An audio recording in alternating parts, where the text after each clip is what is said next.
So are you doing the standard, we do 3 months normally? 3 months. Yeah, 3 months, is that good?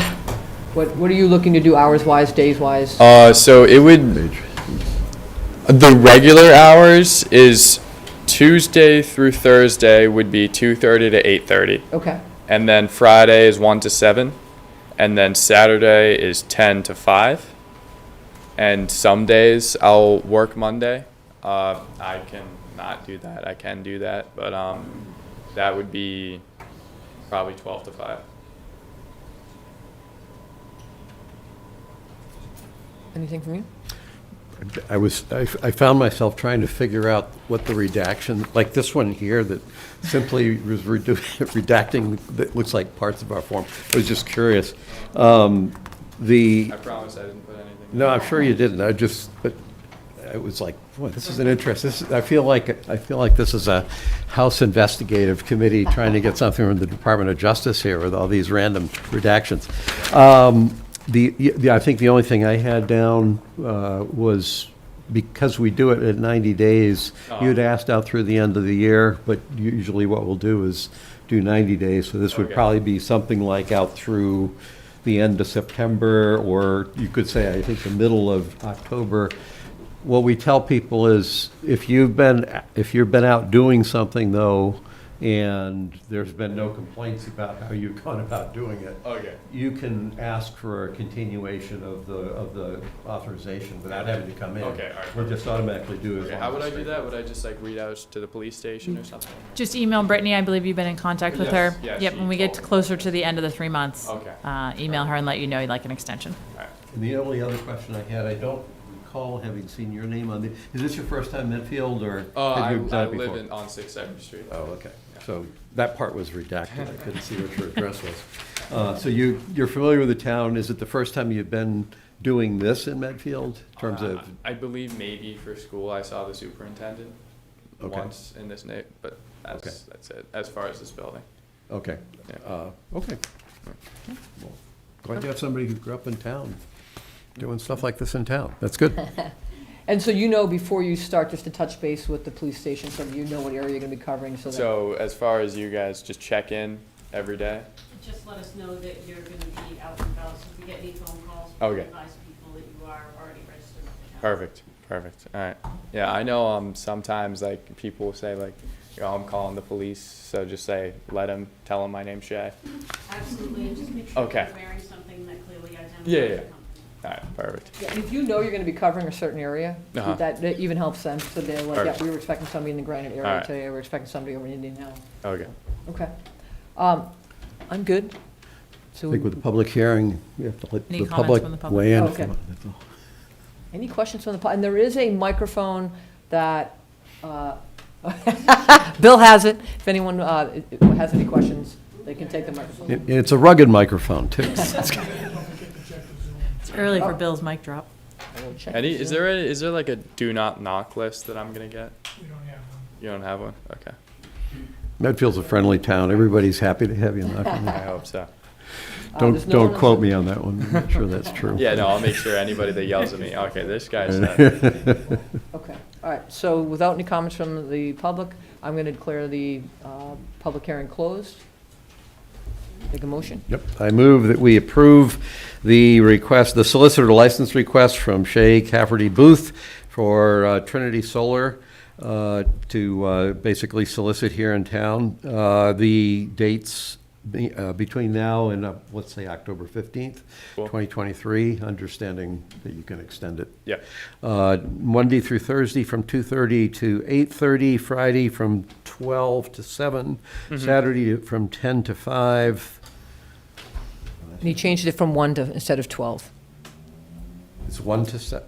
On Okay. Saturdays, he changed it from 12 to yeah, 1, on Saturday, it's 10 to 5, 10 to 5. That's what Then, it says. and 10 to Friday is 1 to 7. oh, that's Saturday one that is- or changed. Friday is 1 to 7. Yeah, Yeah. I knew I 12 to changed something 7, over there. okay. 1 to 7. I stand corrected. Okay. Second. Second? All those in favor? All those in favor? Aye. Aye. It's the first night having to We'll do it work in this full. out. Yeah, It's gonna we go got a out system here. smoothly. All right. So I'm So good you to are go? good to go. You're all All set? right, look forward to seeing you. All right, so like I could literally go out tomorrow? Yeah? Yeah. You are good to Do go. I need like a sort of paper, anything like that? No, as long as you have a business card, and if anyone should say you've been approved, yes, you've been approved. And especially, you have the chief and the deputy right here, so Yeah, you got all quite the a, you right have quite a contacts. few people to give notice to right now that you're going out You guys all tomorrow. get to know that Okay. face and we're good. All right. No, we're good. We have 4 attendees online. Do you know where you're going, if you go out tomorrow, do you know where you're going to be? We can give you a free advertisement online if you know what neighborhood you plan to be in. Don't know. Okay, well, so Shea Booth, if he knocks on your door, don't run away screaming. I promise I'm nice. Hear him out. Okay. All right, thank you, All Shane. right, have a good day, Appreciate guys. it. Thank you. All right. So we will go back to item number 1. And cable license proceeding, Verizon New England. Hi, Evening. thank you. Oh, no problem. Oh, that was fast. We just flew in from Western Mass. Yes. And got a parking space. Oh, that's hard.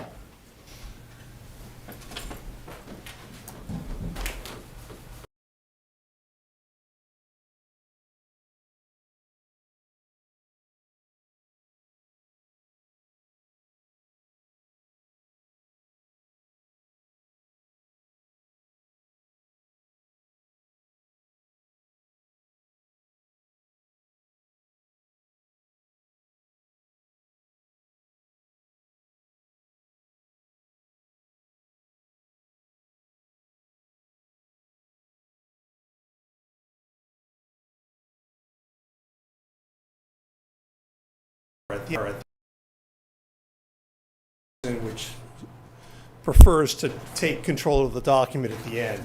I draft the license, I negotiate it, but at the very end, given their corporate nature and their need to have legal and financial, everyone sign off, they prefer to have the very final document. So Katie picked up one error in the PEG grant, which I'll go over, and I'd ask that your final vote correct that error. Okay. So let me go through the license, if I can. Let me just give an overview to say it's an excellent license, and it's a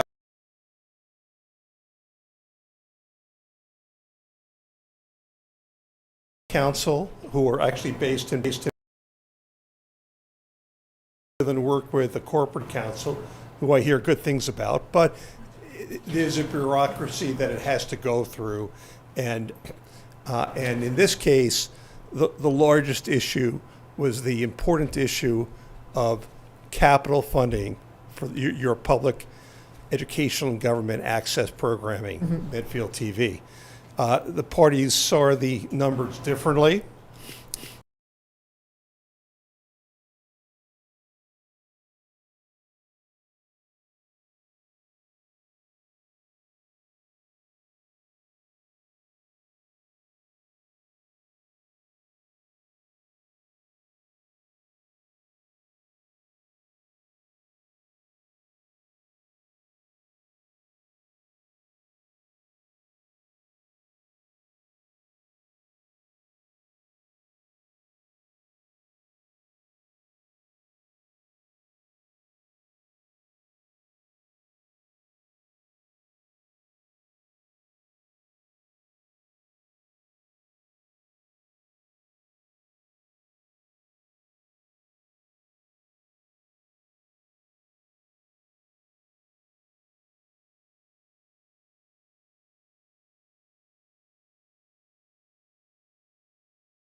PEG access channels, and those are in standard definition.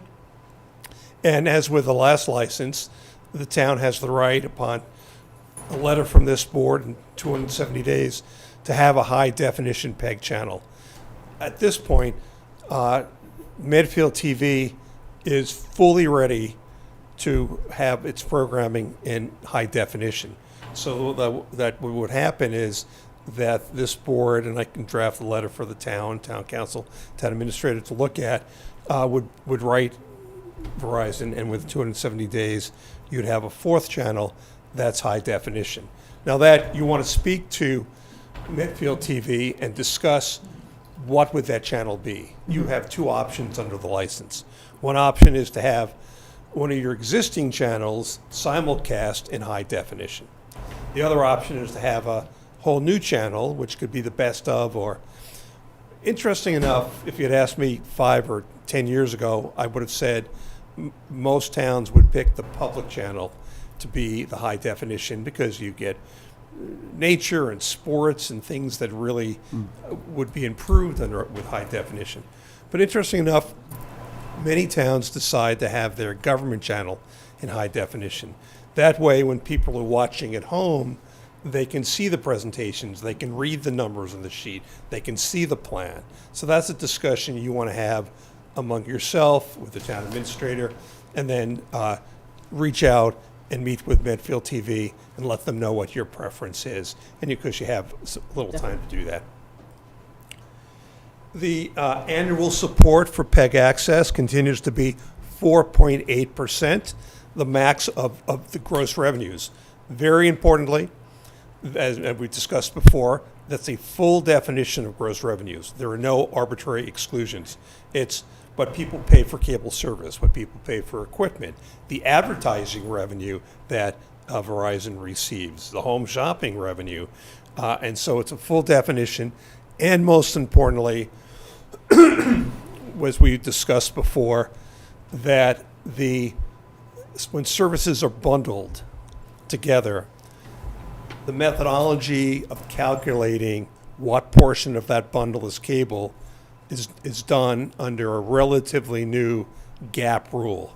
So unlike some communities, the license doesn't say that the determination of what cable revenue is in a bundle is based on how Verizon keeps its books, or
Service to public buildings, Verizon doesn't usually provide that anywhere in the Commonwealth, but if the town, because the incumbent company provides it here, Comcast, but if the town wanted it, it could ask Verizon to do so. Verizon has some rights to deduct that from a 5% cap, but since we're not at 5%, if you were to get that service, there'd be no loss of your franchise fee.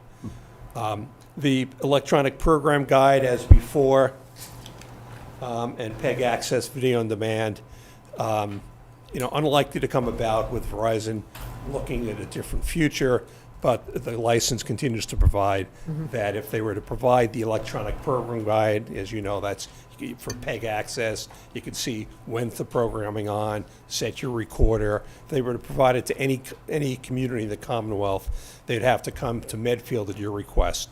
And not only, as some towns now have, come and discuss the economic feasibility or the technical feasibility, but they'd have to come per the license and provide it here. So if perchance, and this could be more true with Comcast, a company, either company, were to be providing the electronic program guide or the PEG access video on demand for access programming on TV, they provided that as a regular part of their licensing going forward, then we would have the chance to say, the provision is here because we don't expect you to say we have to wait till the next license. You'll come here and discuss and providing it. So it would give us a real leg up. Do I think Verizon will expand into that? I don't. Do I think Comcast will? I do. But in any case, we'll have sort of similar provisions either in a license or a side letter that apply to both companies. So in summary, a strong license, strong legally, strong financially, will fix the number. As you said, Mr. Murphy, 5 years of capital paid in 2 years and 3 payments.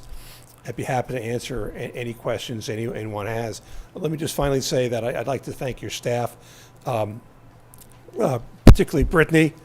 The world of Verizon licensing is different than being in the town administrator office. In the town administrator office, when it's well run, they have schedules and plans, and they're wondering, well, is this coming up or this ready? No one could have been better than Brittany asking me consistently, well, are we ready to go? Where does it stand? That's that office's job. And I had to come back and say, we're still negotiating. On the one hand, we wanted to push Verizon by setting some dates, but we also had to get to a deal. So I particularly thank Brittany for her steadfastness and scheduling everything and having the hearings, which I appreciate. Medfield TV, as you've discussed before, the town's extremely lucky, and Dave Maxton, as you know, has moved on. But it's a new president, and of course, in excellent hands with the director. It's Imagine Life without community television post-COVID. It'd be sort of like Jimmy Stewart in A Wonderful Life. Everything would be very, very different and not as good. So I'd like to thank everyone, and also again thank Verizon and Attorney John Harrington for sticking with figuring out how can we get this done, and we did. Be happy to answer any questions. What I take from this is there's 2 actions on our part. One would be to request that HD channel, assuming we would like it, and 2 would be to figure out what we would like it to be. And speaking personally, I'm guessing I would think I would want to hear the recommendation from Medfield TV on how you'd want to use. Tempting as it was, I was thinking about the possibility of being able to see the beads of sweat on the members of the select board's face in really difficult conversations with high def. But my first thought would be, Katie, if we get the thoughts and recommendations from Medfield TV about what you think would make the most sense, that would at least like to be the starting point that I'd want to have. There may be some other things we need to think about, but that's where I'd look first, is your recommendation.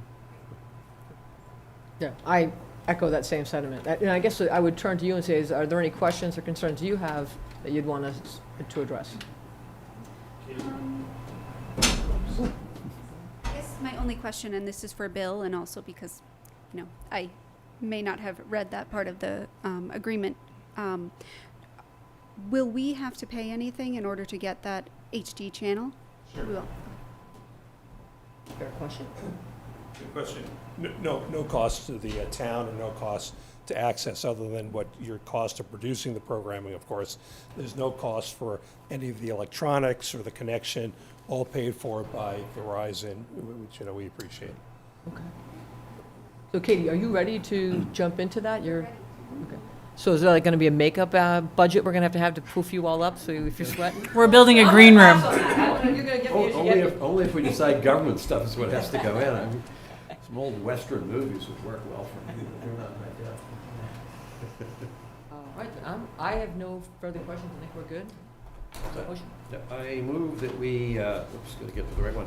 We approve the cable license with Verizon New England Incorporated as has been presented to us. Yes, with a correction on the pet cabinet. With the correction, of yeah. the breakdown. Thank you. Second? Oh. All in favor? Aye. Aye. All right, Hey, very and, good. if we could, I could sign here before I leave, if you like. The signature page can be signed. And then when we'll get the page fixed, and then we'll have it scanned, and your office can send it or to me, and I can send it to Verizon. So I'd be happy to sign the original now. Are you the only one that needs to sign it, or is it? You'll all sign it, but we'll wait till we get the corrected page and Bill can sign it, so we don't have to track him down or he's make gonna him sign it. drive When I out, get yeah. the page, I will sign it. Yeah. Okay, got it. Now I understand. All right, so moving on to the next one, Barry McGrath, Deputy Police Chief, to request the following appointment. You want me to read all three appointments? Yes. Okay. Appointment of Officer Richard Davis to Police Officer. Appointment of Officer James Moses to Police Officer, is transfer from Plainville. And appointment of Special Police Officer Steve DeJoy. Step up there. You're welcome. Thank you. Thanks. Thank you.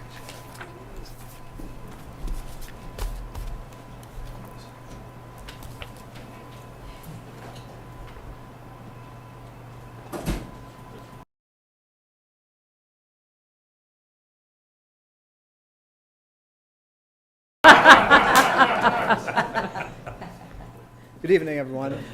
My name is Deputy Chief Barry McGrath from the Medfield Police Department. For those who don't know me, members of the board, I'm here tonight to respectfully request the appointment of 3 officers to the position of police officer.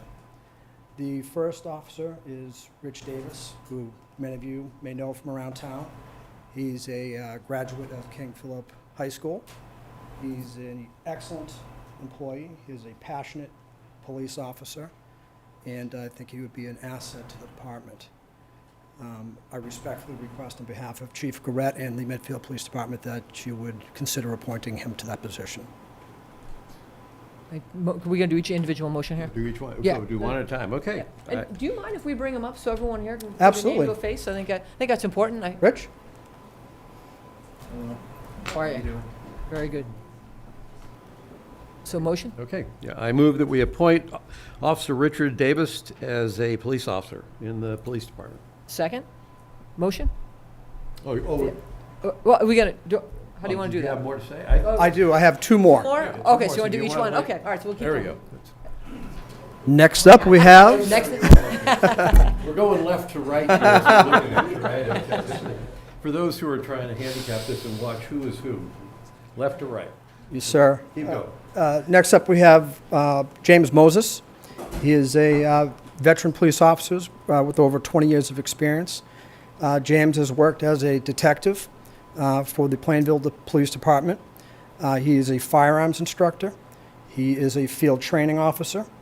He served as a detective with the Mass State Police Gaming Enforcement Commission, and he would be a valuable asset to this department as well. And I respectfully request on behalf of the chief and the department if you would appoint him to that position. excellent. Do a motion on that? You want Yeah. the motion? Yeah, let's give him extra, Okay. you know. I move that we appoint Officer James Moses as a police officer in the Medfield Police Department. Second. We're going to And we'll vote at the very end? Is vote that- him at the very, Okay. good. The Keeps it in suspense. I didn't write them a script, I apologize.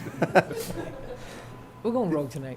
Third candidate we have for your consideration tonight is Steve DeJoy. Steve is currently a detective lieutenant with Dean College. He has several years on as a police officer and in the security field. He has an associate's degree from Mass Bay College, I believe. And I believe he would also be a valuable asset to the department as a special police officer. Steve is also very high on our civil service list and would be a great catch for our department. Right. Okay, so motion. All right. I move that we appoint Special Police Officer Steve DeJoy to the Medfield Police Department Second? And, as a Special Police Officer. all right, second. All right, until we motion to approve all three? I move we consolidate all three of the preceding motions and vote them with a single vote. All right. Second? I'm now going to ask the town clerk to come up to swear them in individually. We haven't voted Oh, yet. good. Oh, you haven't voted yet. Okay, so, All those in favor? all those in favor? Aye. Aye, excellent. Remember, this is my first night filling in for chair, so we make a good team here. Rich? Hi, Marion. We also have some family members here. Oh, fabulous. So do we, Do you solemnly swear that you will faithfully and impartially and to the best of your ability perform the duties to the office to which you have been appointed in accordance with the Medfield Town Charter, the bylaws of the town of Medfield, and the general laws of the state of Massachusetts, so help you God? Congratulations. Thank you. You're very welcome. And pinning Officer Yeah, Davis, I believe, why is don't you his get up mom. and do the pictures? Yeah. same thing. Oops. Right back here.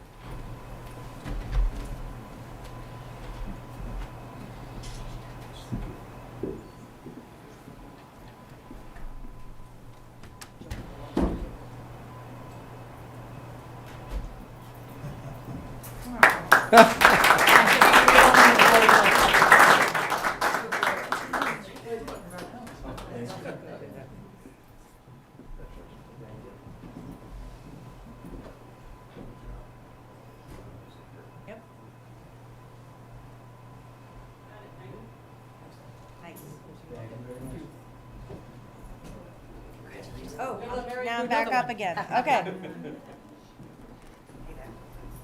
Right hand up. Do you solemnly swear that you will faithfully and impartially and to the best of your ability perform the duties to the office to which you have been appointed in accordance with the Medfield Town Charter, the bylaws of the town of Medfield, and the general laws of the state of Massachusetts, so help you God? Congratulations. All right, And pinning Jim will Oh, be lovely. his son and godson. that's awesome.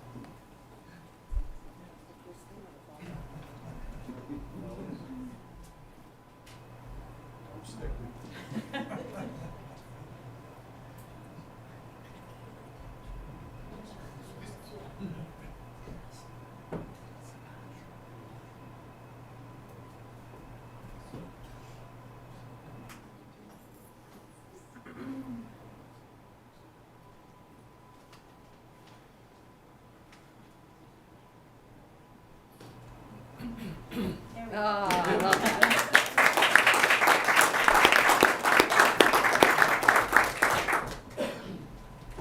Congratulations, that's fantastic.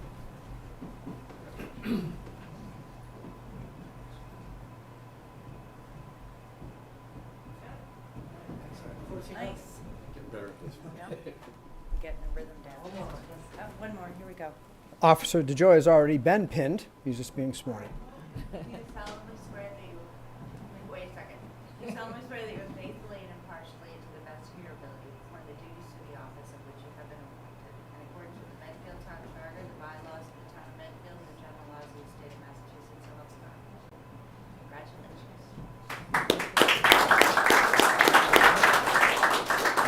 Very nice to meet you. Now we're gonna tag some, we're gonna do that.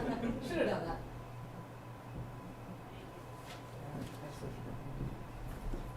Thank you very much. Thank you very much.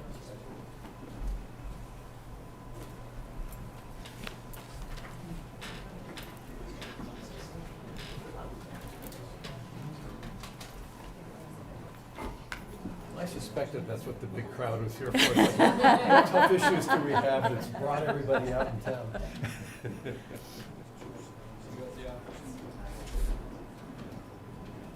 Now it's feeling more normal. I know.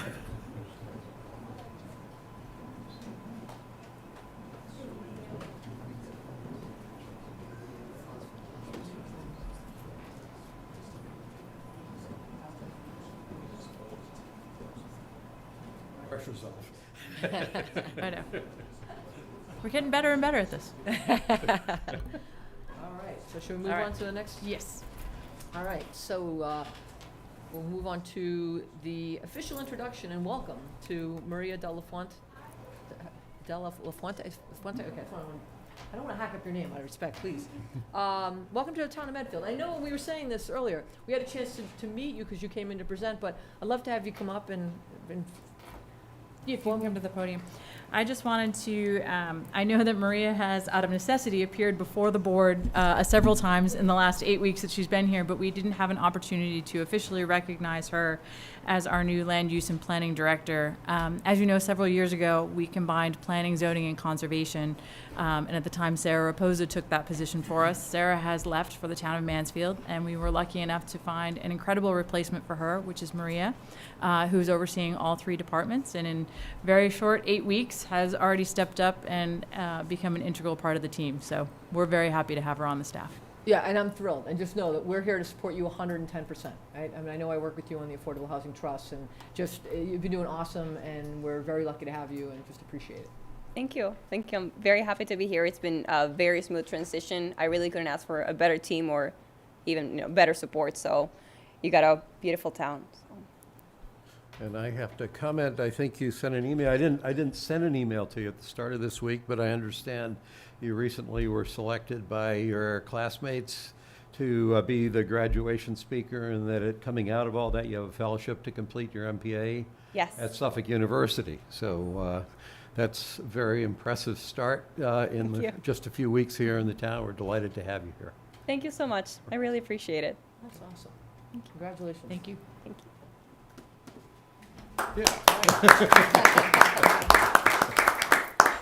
All right, and to follow up with that, we have another introduction. Again, Dana Hinthorn, I know you've been around for the last few weeks, but again, we haven't had a chance to formally bring you up and introduce you as the new building commissioner. And we actually have a request for the chair of the select board to sign the new, are we doing that here? The new Yes. employee report form to certify Dana Hinthorn as a building code enforcement official in the Commonwealth of Massachusetts. Yes. Correct. So Dana comes to us from the town of Sharon. We are very lucky to have Dana on staff. As you know, we had a very extensive search, and we were lucky enough to have Gary fill in for us on a part-time basis. But as you know, we are dedicated to customer service, and being able to get a full-time building commissioner has been an incredible relief for all of us. And again, in a very short time, really has integrated into the team well, and couldn't be happier to have Dana on board. Yeah, that's awesome. Thank you. Yeah, I have a very knowledgeable and very supportive staff, and not to mention everybody that works in this town hall has been extremely helpful. So the transition into this part of it, I couldn't ask for anything better. It was incredibly helpful to have Dana in the building about 10 days ago when the ceiling fell in the town clerk's office. So it was very nice to have somebody here. So thank you. I didn't hear about that one. That's a story for another day. Yes, that's Well, delighted to have you here, Dana. The only real question I have is, has anybody told Dana about the state hospital project yet? He's only been here for a few weeks. Yeah, I was given a little heads up on that, but yes, yeah, It should be pretty straightforward. Absolutely, it's a very small project. generally are. Very yes. The buildings have been up for like over a century. It's easy. Well, yeah, I've actually driven through with the previous commissioner, who's kind of been extremely helpful in certain aspects of obviously what goes on in the building department. And we have actually toured that site, if you will. So, yeah, I'm kind of getting my feet wet a little bit over there in that regard, so. Great. Excellent. Well, welcome, thank you so much. Again, I know Thank everyone you. keeps saying, but we are lucky to have you, and there are some big projects ahead, and we're really lucky to have you be spearheading it. Thank you very much. I appreciate it. Thank you. Thank you, Dan. Okay. All right, so do I do a motion here to request for, Yes. okay. So, motion? I move that we request, well, actually, I move that we authorize the chair of the select board to sign the new employee report form to certify Dana Hinthorn as a building code enforcement official in the Commonwealth of Massachusetts. Second? Move? Second, All those in favor? all those in favor? I'll get that down by the time it's over. I'm so used to just saying aye and yes. No, then we Here's some don't- things to work on for next year. So will Eileen sign My A tonight? game or is will- not- Eileen, with me tonight. Eileen is going to, I have to check. I think actually, I think actually Pete's name is already on the Pete's form, already so we'll on have the Pete sign it tomorrow, Sure. based on your vote this evening. So we'll get it to you tomorrow. Pete takes direction from us well, so that should be straightforward. Okay, all right, we got that one done. And then we have the, next up here, the SEB Housing representing Aura is requesting approval of 2023 rent changes. Yes, and is, Anybody presenting? let me just make sure. I think David Cashman is online. David, can you just raise your hand? I'm not sure if you're still in the audience or not. There you are. Thank you. So, both Bill and I. Yep. I'm just trying to. His audio wasn't working, and now I'm glad to hear that it is working. Oh, I was wondering, okay, Yep. you did correct that, okay, I saw Yep, that. we were, ironically renewing our Verizon contract and didn't have local cable, so these things happen.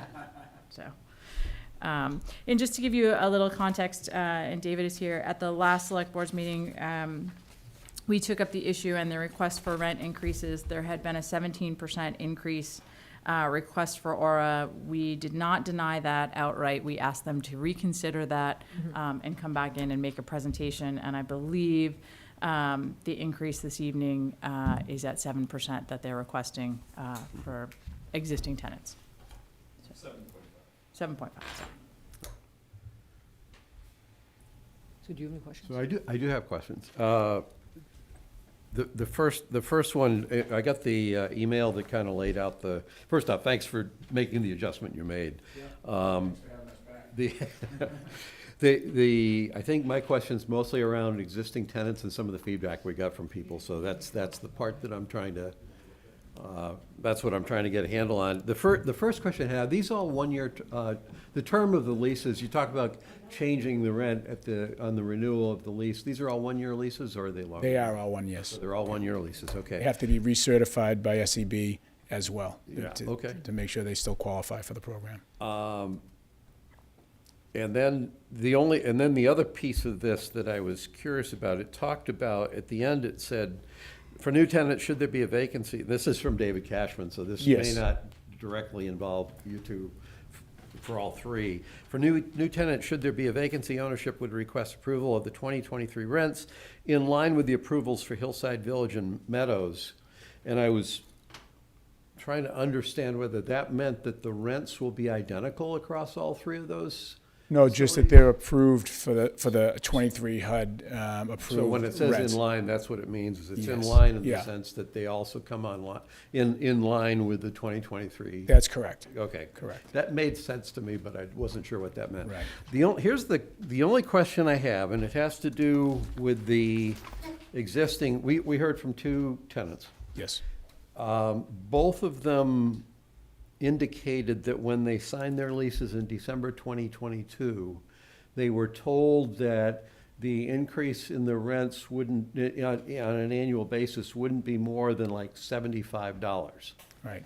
One of them, I think, actually quoted you as having said that. So my question here isn't around what's fair Yeah. or what's economically justified. It's around what have you represented. Yeah, I certainly didn't say that. So regardless of what someone said, I would not know what the increases would be allowed anyways. Okay. And it's probably important to note that when we got the approval for the rents, we opened in September 1st of 22, but it wasn't until October that the lottery came out. So we were sort of forced to go in with the 21 rents as opposed to the already approved 22 rents because it would have been too late to get the lottery started. So we started off with a year behind in rents as it is, and even at these proposed 7.5% increase, we're still well below the 2022 rates, and we're already at 23 rates. Yeah, but as I said, my concern was what at least two Yeah, I don't people know where said was anybody would have got that, and I don't know which tenant either, and Yeah. I'm always happy. I live there, so you know. So I talk to them all the time, so I don't know, I don't know which tenant you're referring to, but I'm always happy to talk to all of them. So if they happen to be listening tonight, Right. they've Yeah, heard you, well, and they'll track you down. They can grab me in the lobby. Beyond that, the question I then had was, well, they signed a lease in December 22. If these are approved, when does the actual increase would occur On the at renewal. the end of On the renewal? Yeah, So- on their renewal. Here's what I was really trying to figure out, because the income gets recalculated sort of in the middle of the year. We're having this discussion in the middle of the year.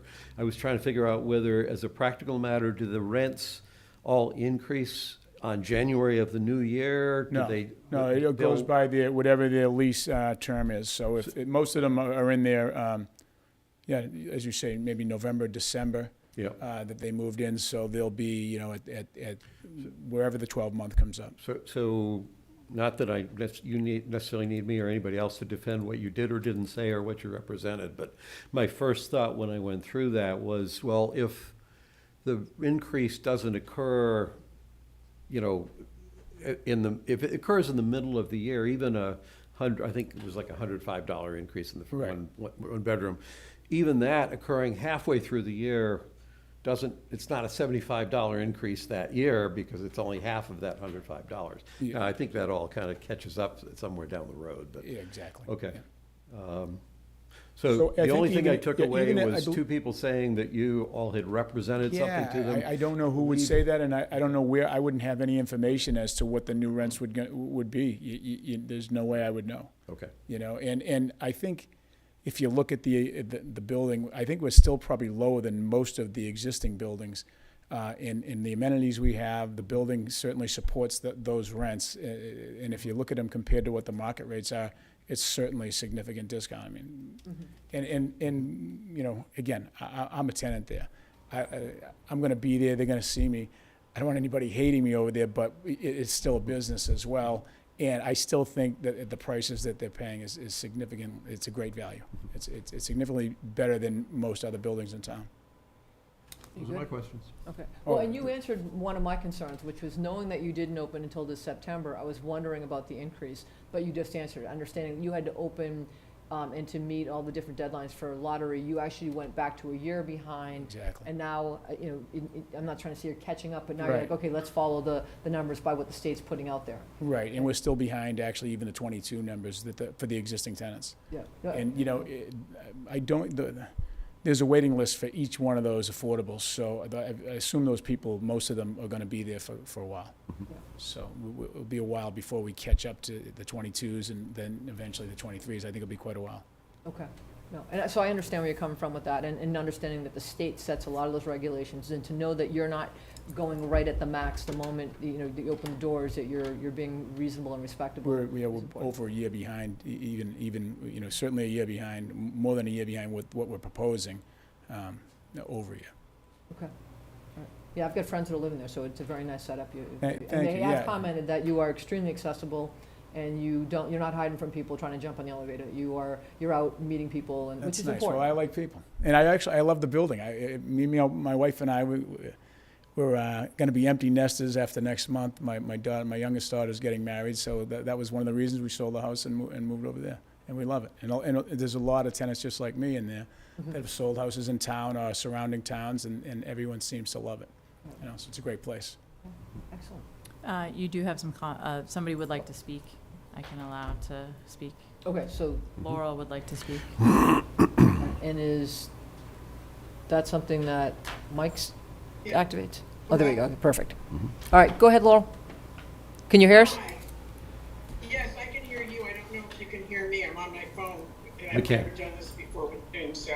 No, we're good. Thank you. I think that, I don't live there, and it's a lovely building, and all of the amenities are, they're extensive, and I agree with that. But we're talking about 40B residents And I know they didn't get 7.5% increases in their income. And now, I don't know that your expenses increased by 7.5% because the building has already been established. So if someone's paying $2,200 a month already for a 40B unit, 10% is $2,200, you're looking at almost a $200 a month increase. Where do you think this money is going to come from? I can't believe that you're saying, to say that 40B is behind, $75 seems reasonable to me. Did your, So just so I can clarify, if you don't mind. I'm that you think that kind of an increase for a 40B unit is appropriate. So just so I can answer your question, so the 7.5% on the existing one-bedrooms would go from 1908 to 2051. So it's a little less than $150. And then on the two-bedrooms, 2104 to 2261, and the three-bedrooms, 2290 to 2461, where the current HUD rates for a three-bedroom, for instance, is 2740. So if any particular tenant were to leave and go somewhere else in town, they'd likely be paying 2740, 2510, or 2267 for a one-bedroom. So still significantly less, and I'm biased, but probably for one of the nicer buildings in town. So I don't think it's too much. In one final question, one final answer. It's not an inexpensive facility to run with all the various amenities we have over there and the bills. You'd be surprised at the cost of operating that place. And there's 5 days a week we have basically concierge service there, so we have someone there essentially full-time, actually 6 days a week there's someone in the building attending to the tenants and all their needs and all those things. It's not inexpensive, and I don't think you find that in any other places. I'm not saying they would. I still don't think your expenses went up 7.5% for the year. That's my point. And I don't think that any of the people who are in 40B had a 7.5% increase in their income. I'm sure they didn't. We know that based on just what we were hearing about the economy and about jobs. So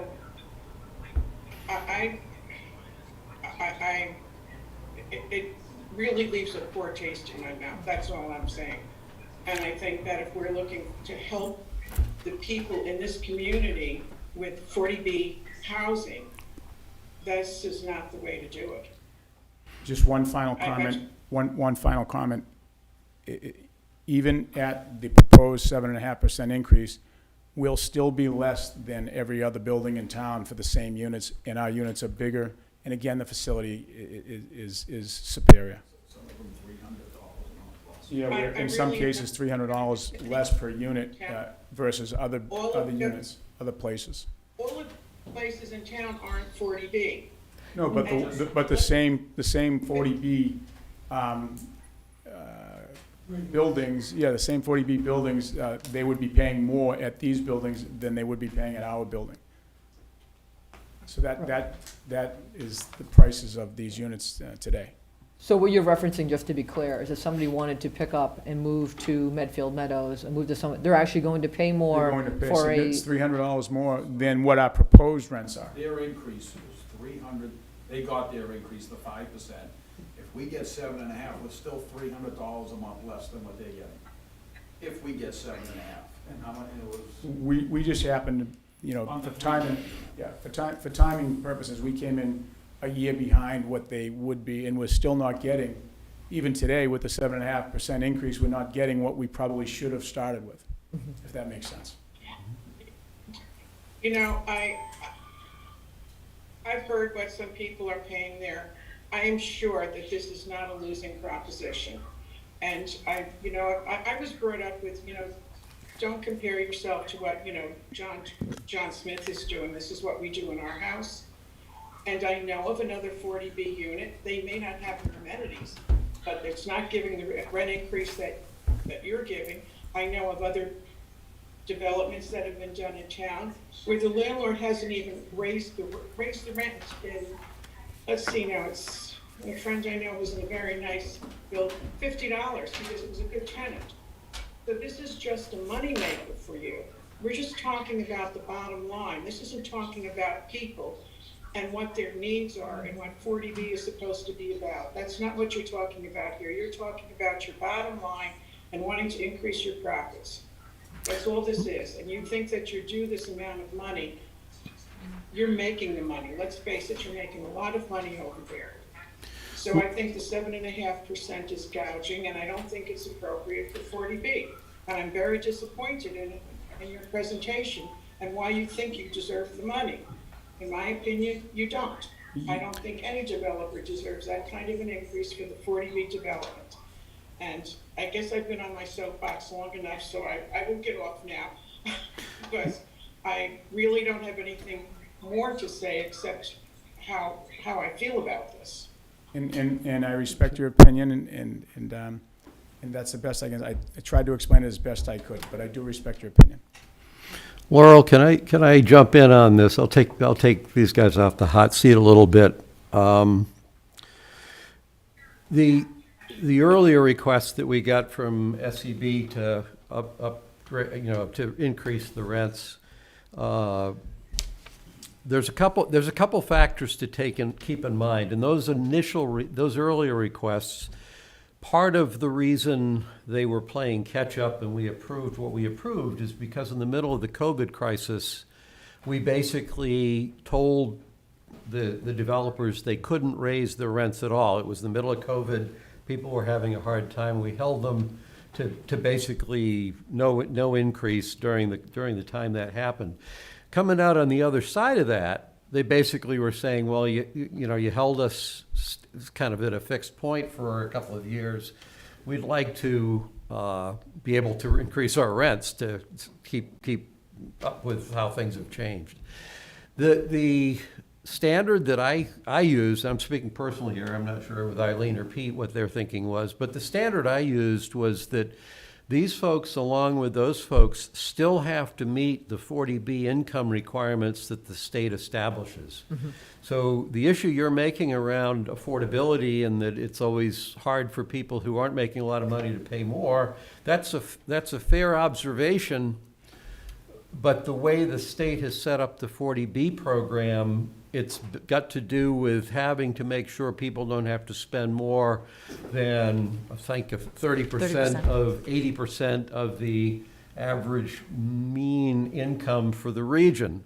And that's the standard of affordability. It would always be easy for us to tell developers, no, you built this 10 years ago and we want to hold the rent right where it is because we don't want to make the people who live there have to pay more. And if you do that as a practice, because you have the authority to do it, what you're going to have is developers, if you do get developers at all, they're going to be developers that are going to build crappy, low-quality housing because they're not going to put their money at risk if they're going to have the local government or any other government sit there and basically strip off whatever potential they have to make a return on their investment. If it's a trade-off, I hear your point, and for me at least, I basically said the state is the one who establishes the standard over what is affordable and what's not. We certainly, in this particular case, didn't approve the initial request because the incremental change was severe. So we came back and said, we want you to rethink it, and they've come back and they've rethought it. I didn't look that closely to see if you were lower than anybody else in these 40Bs, but for sure you're in the same ballpark as everyone else.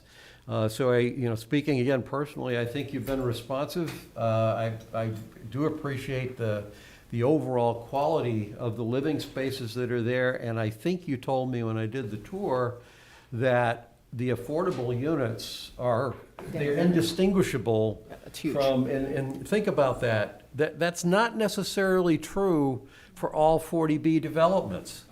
The outside is indistinguishable from any of these developments, but the inside can be distinguishable to differentiate. With these guys, whether you're in an affordable unit or you're in one of the market rate units, they look the same. Yeah, that's huge. And I think there is some value. I understand that doesn't help on the cost side, but I think when we're talking about affordable housing and making housing more available to people that have a harder time paying for it, it weighs in my mind also making sure that they have access to the same quality or caliber of housing counts for something. So don't exactly want to argue with your point, but I am pointing out that it's easy for us to just say, we don't have money in the investment. No, let's just hold the line, or let's squeeze, to where you keep it from staying up with what the state standard is. But I think that just defers there's a deficit there that just gets bigger and bigger if you keep doing it on a steady state basis. The next crisis that comes, you couldn't sit there and tell a developer they have to hold the line on their rents for another year because times are tough for everybody. Okay. Well, that's a big to disagree with you, because 40B is only a small portion of the units that are at Aura. So the increases that the developer is getting on the other units is significant. And I think the 17%, maybe I'm being cynical about it, I think that, that gives the developer a good bargaining chip. So now he comes back at 7.5, which is probably where he was in the first place. Because I think the 17% is, laughable. The profit, as he was just pointing out, is correct. The profit on the 40B entire development is capped at 10%. Mm-hmm. So that's the maximum we could make on that investment. Yep. So Lauren, Laurel, what it is that with a 40B development, because of the accommodations that come with a 40B development, and I wasn't sure about rentals, how that worked. They are. Yeah. But basically, in order for a developer to be able to develop what they develop, they are capped. They're not able to kind of do a windfall, capture windfall profits by raising the market rates without having any implications for everyone else. I suspect there's still some room for creative accounting on what counts as profit and what doesn't count as profit, but they basically don't have an open spigot that they can just extract as much as they possibly can. The whole development has to stay within the state limits on profitability. And just to follow up, Laurel, also the question about the 17%, that was not a number that the developers kind of pulled out of the air, the 17%. That would have been what was allowed by DHCD under existing rents. And everybody agreed that even though that would be allowed under the new income limits, that was not acceptable here in Medfield. Any more comments from anyone here? We're all good? Appreciate you calling in, though, Laurel. Thank you. I do. And there was a comment here, the person's not calling themselves out, they're on as guest, that they're making a reference that the park has lower prices, but I think, when you can't compare, right? Because I've been to your location, and I think the one thing, and I think everyone's been making references here, different establishments are going to have different environments. To think that you are lower than some of the current places that have apartments and have 40B apartments, market value, I should say, in 40B, and the fact, and I think this is near and dear to us because what we've seen happen in town, that you could open two doors and have people look in and not be able to tell the difference. I hold contractors and builders in high esteem when you do that, because that gives the people living there the ability to never feel like they're no one needs to know anyone's paying. Actually, I take it back, this is all public knowledge here, but at the end of the day, you walk in and you can feel just as proud as your place as the one next to it. We did pay close attention to every detail over there. The park is operating under a federal program. It's a completely separate financial program. Okay, that's good to know. All right, thank you. Subsidized, right? Yeah. Right, 100%. Okay, thank you. All right. One last point about this is that when the state hospital redevelopment is completed, there will be 334 units, 25% of which will be affordable. I don't know what they're going to charge, so I'm not sure where that's going, but I think to the extent that you believe market pressures, if it was a big enough market, could influence where our rents go, I think somewhere in the next couple of years we'll find out what that market really shapes up to be like. I know there are other 40B, smaller 40B projects I think right now I saw the list, there was only like one that actually has an available unit. But in the past, there is a market there. And if people can't afford one thing, they'll look for something that's not as expensive. So, Exactly. right now, you're gonna get what you get. And if for some reason the market suddenly gets super soft, you'll see that if that happens. Quickly, Yes. quickly, we'll figure that out. Right. All right, so are we motioning Okay. right now to vote on this, the increase? On the 7.5% increase for existing tenants upon their renewal and the new rental limits as allowed for any new leases. Okay, So, and I assume we're on board with. yeah. So I move that we approve the SEB housing request for approval of the 2023 rent changes as provided in the summary sheet that they provided for both existing leases and new leases. Okay. Second? All in favor? Aye. Aye. Can I get better at that? Thank you very much, guys. I appreciate the nice words, too. No, thank you for coming here in person and answering all the questions. Alrighty, so, okay, so we're removing the discussion items till August 22nd. Correct. All right, so we will move to action items, which are the individual reappointments. Yes. Let me jump to my packet here. Ooh, there we go. Let's see, So- we're gonna do these by page. We always have this discussion on. You can do them by page, but before we do that, I would just like to point out a couple of things to, just so I don't have to hold you while you're doing your vote. Let me just get my notes, I apologize. Two things. One, we have the measure of wood and bark, the public wear, and the sealer of weights and measures. I am actually currently in negotiations. We share a sealer of weights and measures, measure of wood and bark and public wear, with the towns of Millis and Medway.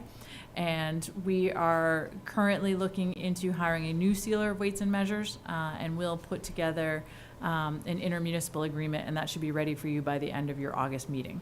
But I have a new person for appointment at that time. Okay, one question on that one, Yes. because the county is putting out a service.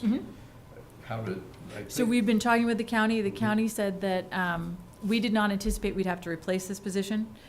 We didn't get in with the county early enough, and the county asked us to wait a year before we could jump into that program. But that is on our radar as well. okay, at that point, then probably we wouldn't need our own. Correct. Okay. Yep. You would still need, it is still a requirement and an appointment of the select board. And I should have pointed out earlier when Dana was here, it makes the most sense for this person to be housed, not that they're going to be here a significant amount of time, but housed and report directly to the building commissioner. Sure. And he has agreed to take that on Okay, moving so forward. we won't be doing, well, we We're don't not have gonna any point action that, to you don't take have any that action one. on those. I just wanted you to Okay. know why they were blank. And the other item But is. before you move off, I have Yeah. questions about that, though. Sure. How is the public wear different than the sealer of weights and measures? I don't have a definition example for you, but I will find one for you. Yes. Because every time we do this, I Yep. discover we have another arcane position, Mhm. and I never noticed the public wear before. I only knew about the sealer of I weights and measures, believe- and I said, I don't I have believe it is historical. I don't Sure. believe it is actually still used. I believe we have, Statutes that have been on the Yeah. books. but I do believe we actually have one of the original scales on top of the selectman's office so that you could ask for something to be publicly weighed. Like a person, or? You're the one that wants to make up. The seal of weights and measures goes around and determines the accuracy. Right. Right, Private. it's, Right. right, it's the public wear. I believe But- that you could have requested the public wear to weigh something for you. Like if the Medfield Sportsman's Club shot a deer and they thought it was a state record, you'd go to the public wear? You'd go to the public wear. Public wear, okay, got that. And I think the measure of wood and bark, Mhm. we're gonna share that with another town, or? We are sharing that with Millis and Medway, and the measure of wood and bark determines that if you had a question, to make sure a cord of wood is a cord of wood. Oh. And all these people left and could be learning this tonight. I know. If you think where- you're being shortchanged, there's a definition of a cord, and if you thought you were being Yeah, I think Yes. that's I wanted to make sure we didn't get rid of that position. No, 'cause no, I no, think that's absolutely not. I think that is a position that we don't want to lose. And the other one that we fortunately do have now that we have a building inspector, I'm happy to see that the field driver and fence viewer Yes. position is now filled by our new building inspector. That was the one that was keeping me up at night. That was, Well, what about the town greeter? That doesn't, yeah, Well, the town greeter, so people, I have a whole script. well, So the town greeter, we have not filled, that is an open position. That position was filled for many, many years by our beloved Joe Ryan, who passed away. yeah. And I was going to recommend that the select board advertise for a town greeter, Love that. and we can That's move forward assuming with we that. want people to be coming to the town, of course. That is true. Enter with a smile, that's all I request. So I think it would be great for the select So we will board to advertise that. Yes. put out a cry for a town greeter, not a greet. A for little town questionnaire, driver. why, you know, how, what's motivating you? What? Me? Okay, no, I'm saying, like, Oh, to be the a questionnaire, town like, greeter, yeah. it's kind of like, you know, why would, the naming of the gazebo park, so Yeah, now we have, yeah. Maybe Rick Fink wants to be the town greeter. hey, never know. But keep going, we got We a have reference. one more, and then you can do these by page. In talking with the police chief and going through her reappointments, we are no longer under the requirement to have police matrons. And in the new station, the way our setup is, all of our officers are able to observe the cells, so we no longer are required to designate anybody as special police matrons. She thought it was a historical term and a historical designation that we no So longer we needed. drop that one from the We're list? dropping police matrons. Okay, and then my related question to that is, then are the traffic supervisors, where do we find the school crossing guards under traffic? Those are the Yeah, traffic traffic supervisors. supervisors. Yep. Ah, And those were the only ones I wanted to point out that were anomalies tonight, and the rest, any action you're taking are listed as I reappointments. have one question for you, Christine. Sure. The Medfield MBTA Advisory Board designee, you have your name down, but I think I'm the, I'm sorry, it is actually you. It is Yes, me, okay. it is you. because I actually attended their Zoom meeting today, and I have a report for later on, but, Yep, nope, I apologize, It is that is me. you. okay. It's not often I get to take one thing off my list. Very territorial about my Ah, okay, because I expertise. saw you on the Norfolk County Advisory, so you're gonna be on the Medfield MBTA one as well, got it, okay. Hang on, the tree warden. I was gonna say, you're on a roll, you could be the measure of wood and bank right above it. Then, Okay. can So- I ask a question? Yeah, absolutely. The only other question I had, should the 3 new officers that we appointed tonight be added to the constables and keepers of the lockup list? Yes, we will bring those to you at a different evening. Separate time, Yep. okay. We're gonna test them out first before we Mhm. let them be a constable of the lockup. I think that's a wise decision. And that answered all my questions. Okay, Okay. Ready? go for it. What is the approved format here? Should I, How do we wanna do this, Mike? can I do it just by the people this was in our packet, so the Correct. names were listed in the packet. Can you get by without reading everybody's name for all the appointments? As long as they are all for the same year? Detect resigned acceptance.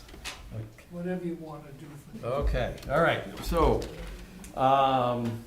let's do one page at a time. just 'cause Perfect. It's easier to read it, but I'll do them Okay. broken out by year.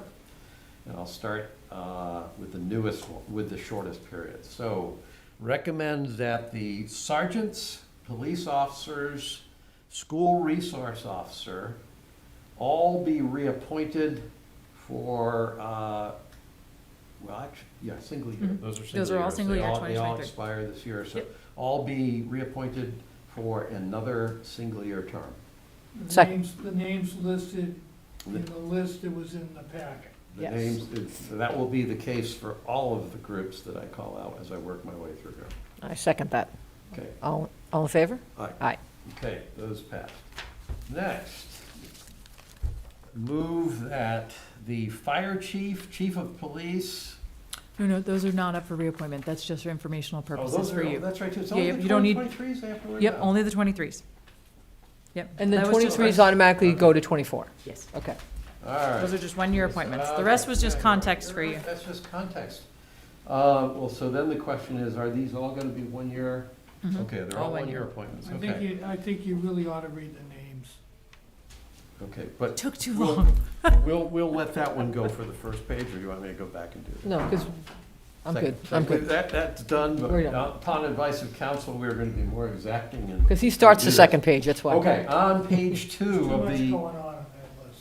Okay, on page two of the list in the meeting packet, we have ADA Coordinator Christine Trioweiler, Animal Control Officer Officers Jennifer Cronin, Robert LaPlante, Charles River Natural Storage Area Designees Maurice Goulet, Christine Trioweiler, Constables and Keepers of the Lockup, Sergeant Daniel Burgess, Sergeant Wayne Solali, Sergeant Garrett Ledbetter, Sergeant Joshua Souza, Officer Robert Flaherty, Detective Michelle Manganello, Officer Michael Downing, Officer Francis This, Officer Daniel Neal, Officer John McKenna, Officer Jonathan Plant, and Chief Procurement Officer Christine Trioweiler, all reappointed for a single-year term. second, all in favor? Aye. Aye. Those are all done.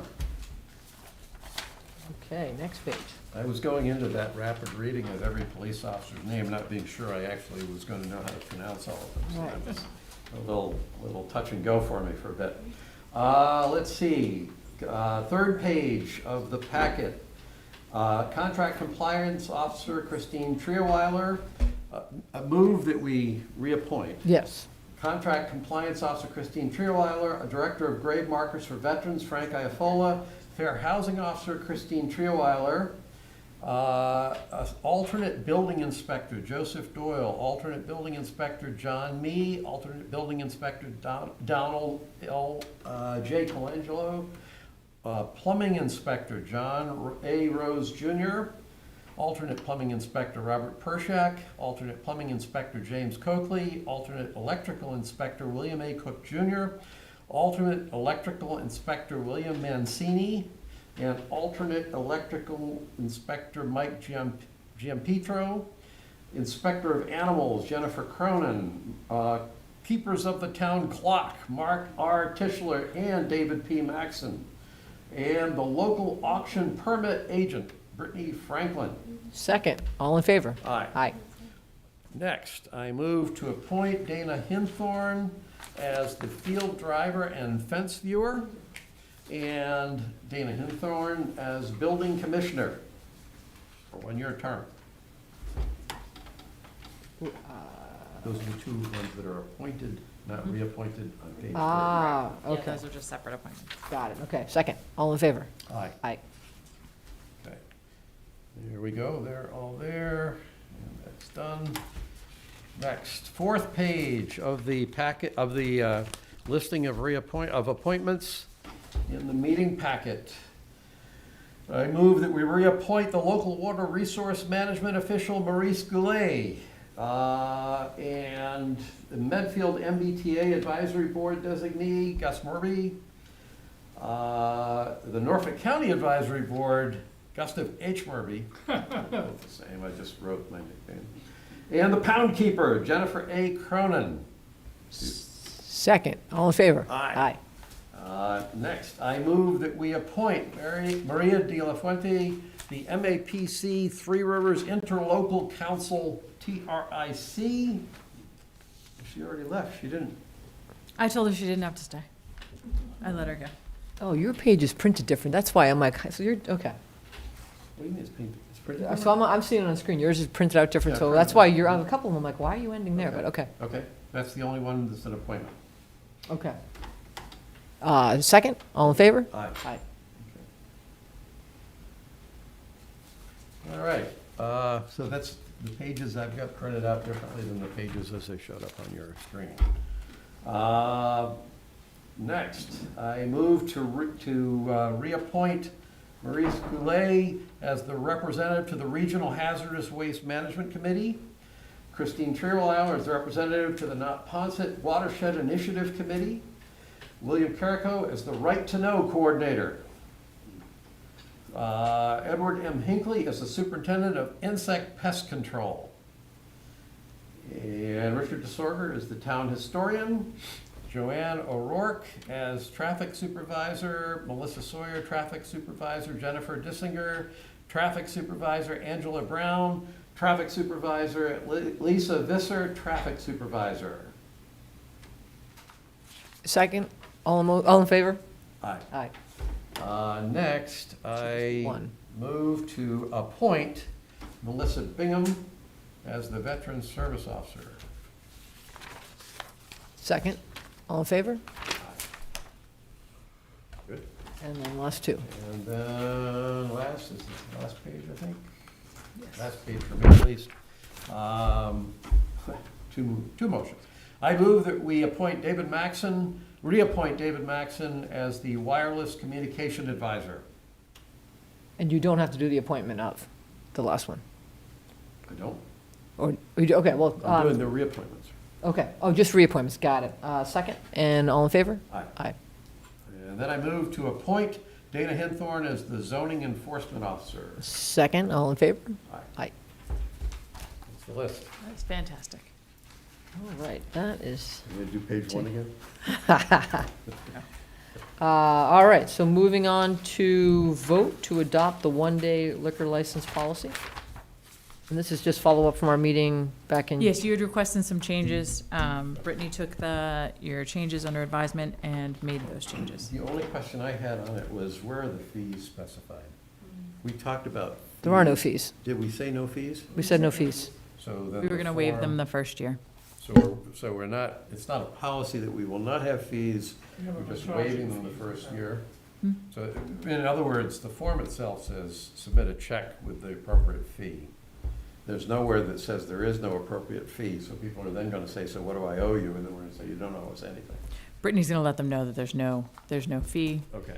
And going forward, if we wanted to introduce a fee, it would come back to the board for a vote and discussion.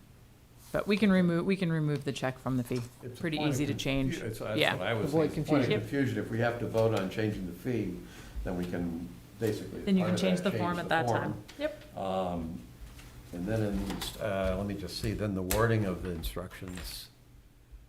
Let me just look at that quickly, if that's the direction we're headed in. Yeah, having the check payable to the town of Medfield when there is no Yep. check payable. We'll take that off. And well, then in the application In the with. policy, the question I had was in the policy itself, is the wording okay?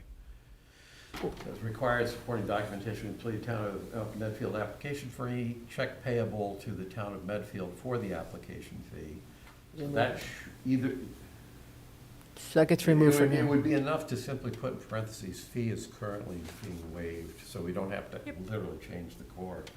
But if we make the decision, then we'd have to get rid of that in the policy, that's all.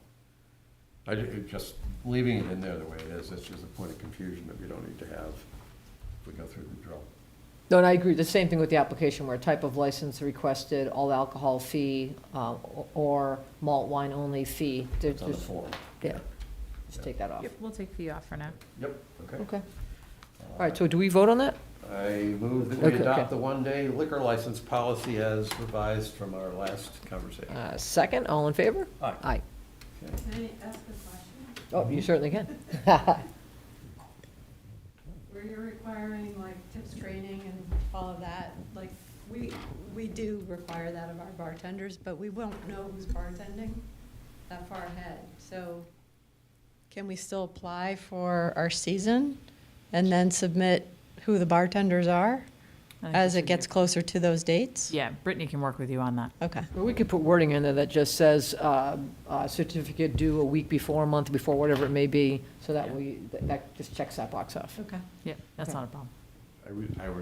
You may want to keep that as an informal thing, Mhm. because if there were a lot of them, we'd probably sit there and go, no, you gotta submit applications for each date Mhm. with that information. So now we can waive it, just because as long as it's there, we know it's there, we were administering it the right way. Yeah. Okay. And you should be fine, because you're moving forward to getting your own license anyway, so it should just be for the next season. So for the next couple of years, we'll still be doing this one day at a time. Yeah. Okay. You're not gonna be open next year? Working on it. Okay. All right, next one. Yep. All right, so the next one is, vote to stop the sign the estoppel certificate acknowledging the existing agreement in place and sale of the Solek DPW lease and PPA agreement to Key Bank National Association. This is solar panels on the highway garage? Yes. And it's, but Okay. it's the transfer of the financial interest to this Key Bank National Association. So the issue I had when I went through this, is I think I understand what it is. We're basically saying we're not changing any of the terms of the agreement. So we're not doing anything that's not in the attached agreements. It says attached here too is Exhibit A is a true, correct, and complete copy of the PPA, including all exhibits and schedules thereto as an effect on the date hereof. And my comment is, no, it isn't. It's signed, but dates are missing. So it's not complete. And then item 2, attached here too is Exhibit B, is a true, correct, and complete copy of the lease, including all exhibits and schedules thereto as an effect on the date hereof. And I said, no, it isn't. It's signed, but the dates are missing. So the issue here for me is that we signed those documents a year ago, in 2022, I think it was August of 2022. Yeah. We're signing contracts here with an assumption that when there's no date on the cover of the contract, that we're not insisting on every administrative blank be filled in before we sign it. But now a year later, we're being asked to certify that this stuff is complete, and when I look at it, nobody's bothering to actually make sure it's complete. And again, we're getting a contract document that's coming to us to sign, and I'm spotting mistakes. And it's driving me nuts, because it just shouldn't, like if I have to worry about everything like that, that tells me nobody's doing their job. And it's not the first time I've had this comment, but it's just a fundamental, it's like, how do I trust when we sign? We should just sign it and understand that it's going to be completed correctly, because apparently we're the only ones that are looking at the details. It's driving me nuts. In the case of the PPA, if I remember right, the signature page has dates when we sign it. So Mark, I'm guessing that in that, with the agreement itself, even though the front page of the agreement says as of blank date, and it doesn't fill it in, the fact that we signed it, this is a legal speculation on my part, the fact that we signed it and dated it on the day that we signed it probably would hold up as legal evidence that that agreement was struck on that So date. I've been pretty adamant when I've been involved with any transactions or contracts, whatever, that they be fully executed by whoever the other side is, and that we would sign last. Yep. So they should be coming in fully signed and dated before they're put in your packet. The other obligation is, when you sign, it may well require another date at that point. A And so final who date. should be worrying about doing that? We should just double check it as a final signature, that if there's any blank dates, that they be filled in as of that date. So like right now, I'm looking at the front page, the title of this particular thing that we're about to sign. Has a date on it. And it basically says off-taker estoppel certificate, Town of Medfield Department of Public Works, dated as of blank, 2023. So my point, once again, is here. In the case of the lease, which is the second attachment, interestingly, on that one, there's a signature page, but there's no dates on the signature page. So there's no, in this presumably complete lease agreement, there's actually nothing that I see in here that specifies when this lease started. Because it's not on the signature page and it's not on the front. So I'm not even sure how that would hold. The PPA agreement is, I kind of said, well, it'd probably hold up because you dated the signatures. But the lease, if we had an argument over when this Well, I lease have a started. specific recollection in this case, working with Nick, that the other party, the lessee, had to get us this document signed before we would even put it on the select board's agenda. So at the latest date would be the date that you signed. So right now, this is the thing that was in the packet. Maybe we have a sign. This isn't signed. I don't Right. know. I'll get you a copy of the signed one. Okay. So speaking personally, I'm happy to not worry about a blank date with the assumption that this stuff gets caught. Or I need to know in no uncertain terms that if we don't catch it, nobody catches it. In which case, then we're not gonna wanna sign things until everything is completely filled in. And that does get more complicated if you put in the date, today's date, and we do what we're about to do on this Right, stop postpone certificate. everything, yeah. And suddenly the date's wrong, so that's kind of the reason why I didn't get too worked up about it, but, all of a sudden now we're certifying that things are complete. And when you go in and look at the attachments, you're certifying something that's not complete is complete, so. Right. Now we're signing a false statement, so that's what's got me fired up. All right, so that one we will defer until we have the signatures. Okay. Okay. Another one to August 22nd. Yes. Okay. We probably don't have much to do on that day. We're going to meet at 4 p.m. on August 22nd. Okay, so the MBTA one's getting postponed, so the next one would be to vote to sign the annual contract with Rona Cairns for clinical oversight and supervisory services to the employees of Medfield Outreach for fiscal '24 to ensure the promotion of best practices in therapy and improved outcomes for clients. Yes, and this is an annual renewal. Okay. So motion? No question, yep. Move to sign the annual contract with Rona Cairns for clinical oversight and supervisory services to the employees of Medfield Outreach for FY '24. Second, all in favor? Aye. Aye. All right. Bless you. All right, next one postponed, so 16, we're good with. So 16 is request to sign the First Amendment to regulatory agreement for Enclave, changing the affordable unit designation from number 23 to 24, which is a flip from one side of the duplex to the other, and to switch the affordable unit designation from number 10 to number 9, also flipping the units from one side of the duplex to the other. And I have Jim Murphy is here to explain that. Okay. Yeah, that'd be great.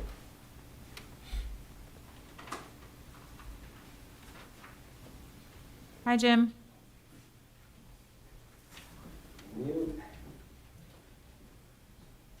There we go. Thank you.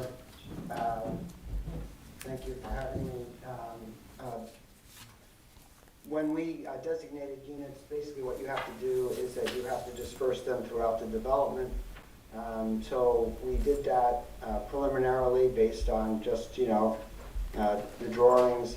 And then when we were starting to get the buildings designed, we realized that we really should have flip-flopped 9 and 10. So back in February of this past year, we asked DHCD and Sarah whether or not it would be permissible to flip-flop 9 and 10. DHCD said that if the town was okay with it, then they were okay with it. The town then reported to us that they were okay with it. So then we actually did build 9 and 10 with them flipped. So so that one has already occurred. In the course of doing the site, we also realized that maybe we should also do 23 and 24. We hadn't previously gotten any approval from you, but we had just gotten the approval on 9 and 10. 23 and 24 are not built yet, but we would request that the same way that we can flip-flop 23 and 24 the way that we did with 9 and 10. That would be much appreciated. Brittany pointed out to me that what we had delivered before just had the developer's signature on it, so we did supply signature pages, which hopefully Christine has, so that if in fact you vote affirmatively for just 9 to 10, you can do that one. Or if you vote affirmatively to do 9 and 10 and 23 and 24, you can sign that one. DHCD is waiting for you to act, and then we'll get them to do it. We do have a little urgency on 9 and 10 because number 10 is going to be conveyed in August. So I had a couple, I think I'm not sure yet whether you answered my question or not. The reason for flip-flopping them in the first place was simply to better disperse the affordable units? No. They really had, they were already dispersed, but what happened is you picked, you'll remember that there are 12 duplexes. Mm-hmm. So what we had to do is that we had to pick 6 of the units to be affordable. Mhm. So 9 and 10 is one duplex. So Right. we just flipped the sides of them, of which one was the duplex, which one was the affordable one, and which one was the market one. But for what So reason? that duplex still has one affordable and one. No, I understand market. that. What was the And same reason? thing hap- What was the Sorry, reason for flip-flopping? I think what they believed that they could more efficiently do the construction this way, and that where the site was, that they thought that was a better way of doing the construction. And they, as I said, 9 and 10, that was done before any construction was built, and that was approved by Sarah. And 23 and 24, they felt like, oh, this is a similar situation. They would like that orientation to be the same. If you don't approve it, then they'll just leave it the way that it is, even though they prefer to have it flip-flopped. So I personally don't have I don't have any reason to be against it categorically, but when they're 2 units of the same duplex, I assume the 2 units are identical. Can I jump in? This is what I'm thinking, because I know Bob gave me a tour of Unit 1 at Unit 2 early on, right? So Unit 1 is 40B, and it was 2-bedroom, 1-bath. Unit 2 is market price, and it's 2-bedroom, 2-bath. Is that correct, Jim? I'm not trying to hold you to remember each structure. But so you have a 40B as Unit 1, and then it's neighboring, sharing like the wall there, is Unit 2, which is market. And it's got 2 bathrooms and two baths. So they're not identical structures? But so that's why I'm curious, if 9 and 10 is that same scenario, where one would end up being a 2-bedroom, 1-bath, and the other one would potentially be the 2-bedroom, 2-bath scenario. Is that what you're basically, go ahead. You are correct, you are correct that from the exterior, you can't tell which one is the affordable and which one is the market. But you are correct that from the interior, you can tell which one is the market and which one is the affordable. So they have slightly different configurations on the inside. And so when they were doing the planning on the construction, they believed that they were better suited if they flip-flopped those 2 units, 9 and 10. And then after they did that and constructed 9 and 10, they believed they were in the same situation with 23 and 24. So they asked me to bring that one forward as well. Mm-hmm. So I get that, and I do get the different configurations. I'm trying to understand why it's easier to build a 1.5-bath unit on the left side of a duplex. It's not 1.5, it's 1 and 2. Or what I'm getting, you get my point. They're the same units in terms of footprint. It's an honest question. I'm not arguing. I don't have any reason to object, because I don't know. I just can't figure out why you would do it. Which is that, I'm just the asker of the question, and I'm the construction person. And, So let my speculation keep going, and even this won't necessarily cause me to be against it. One possibility is that we realize the view out the windows of the left-hand duplex was so much better than the view out of the right, and so we want to put the nicer unit in the nicer situation because it'll be worth more. Now, that I'm not automatically philosophically against. I'm looking at something that doesn't make any logical sense to me. And my natural curiosity is saying, so why was it important to do it? I'm not even arguing 9 and 10. If that's the way you built it, I'm right now, even if it was for crass mercenary reasons, I'm on board with it. You've already done it, it's good, they're both the same.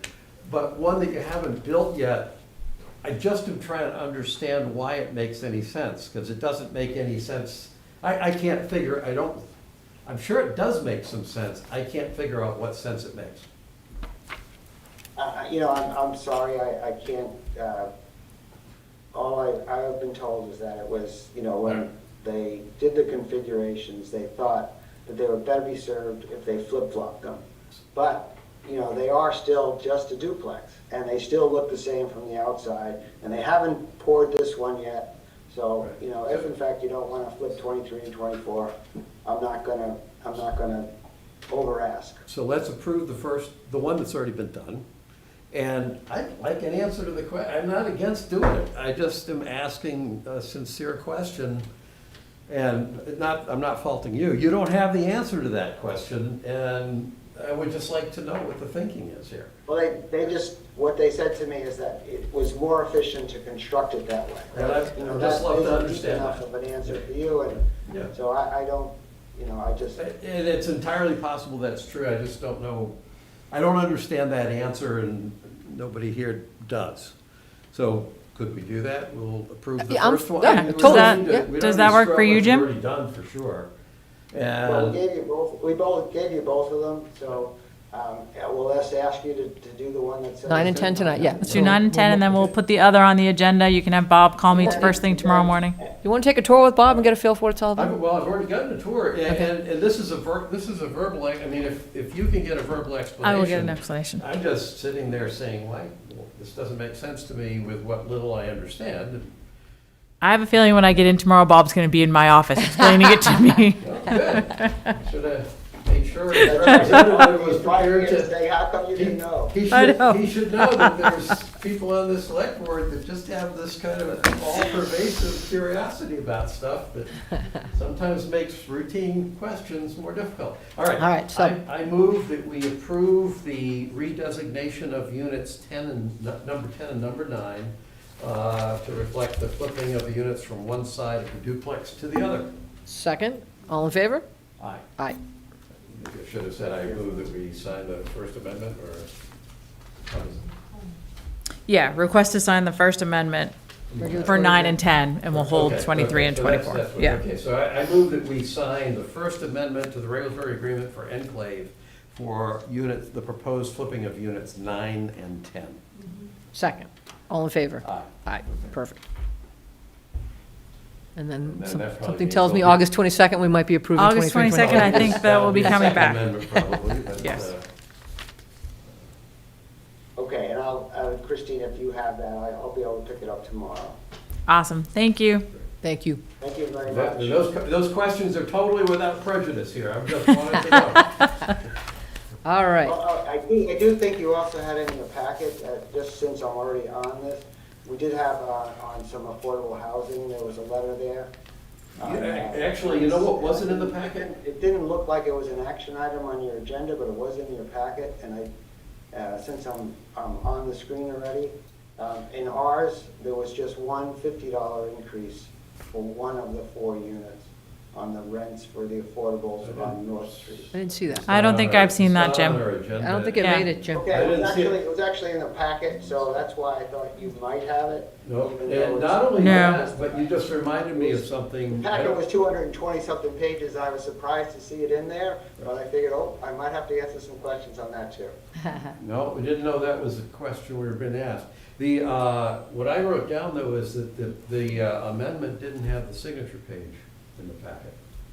The one that we first sent in didn't, but Brittany got my Yeah. attention on Friday, and so we did supply it.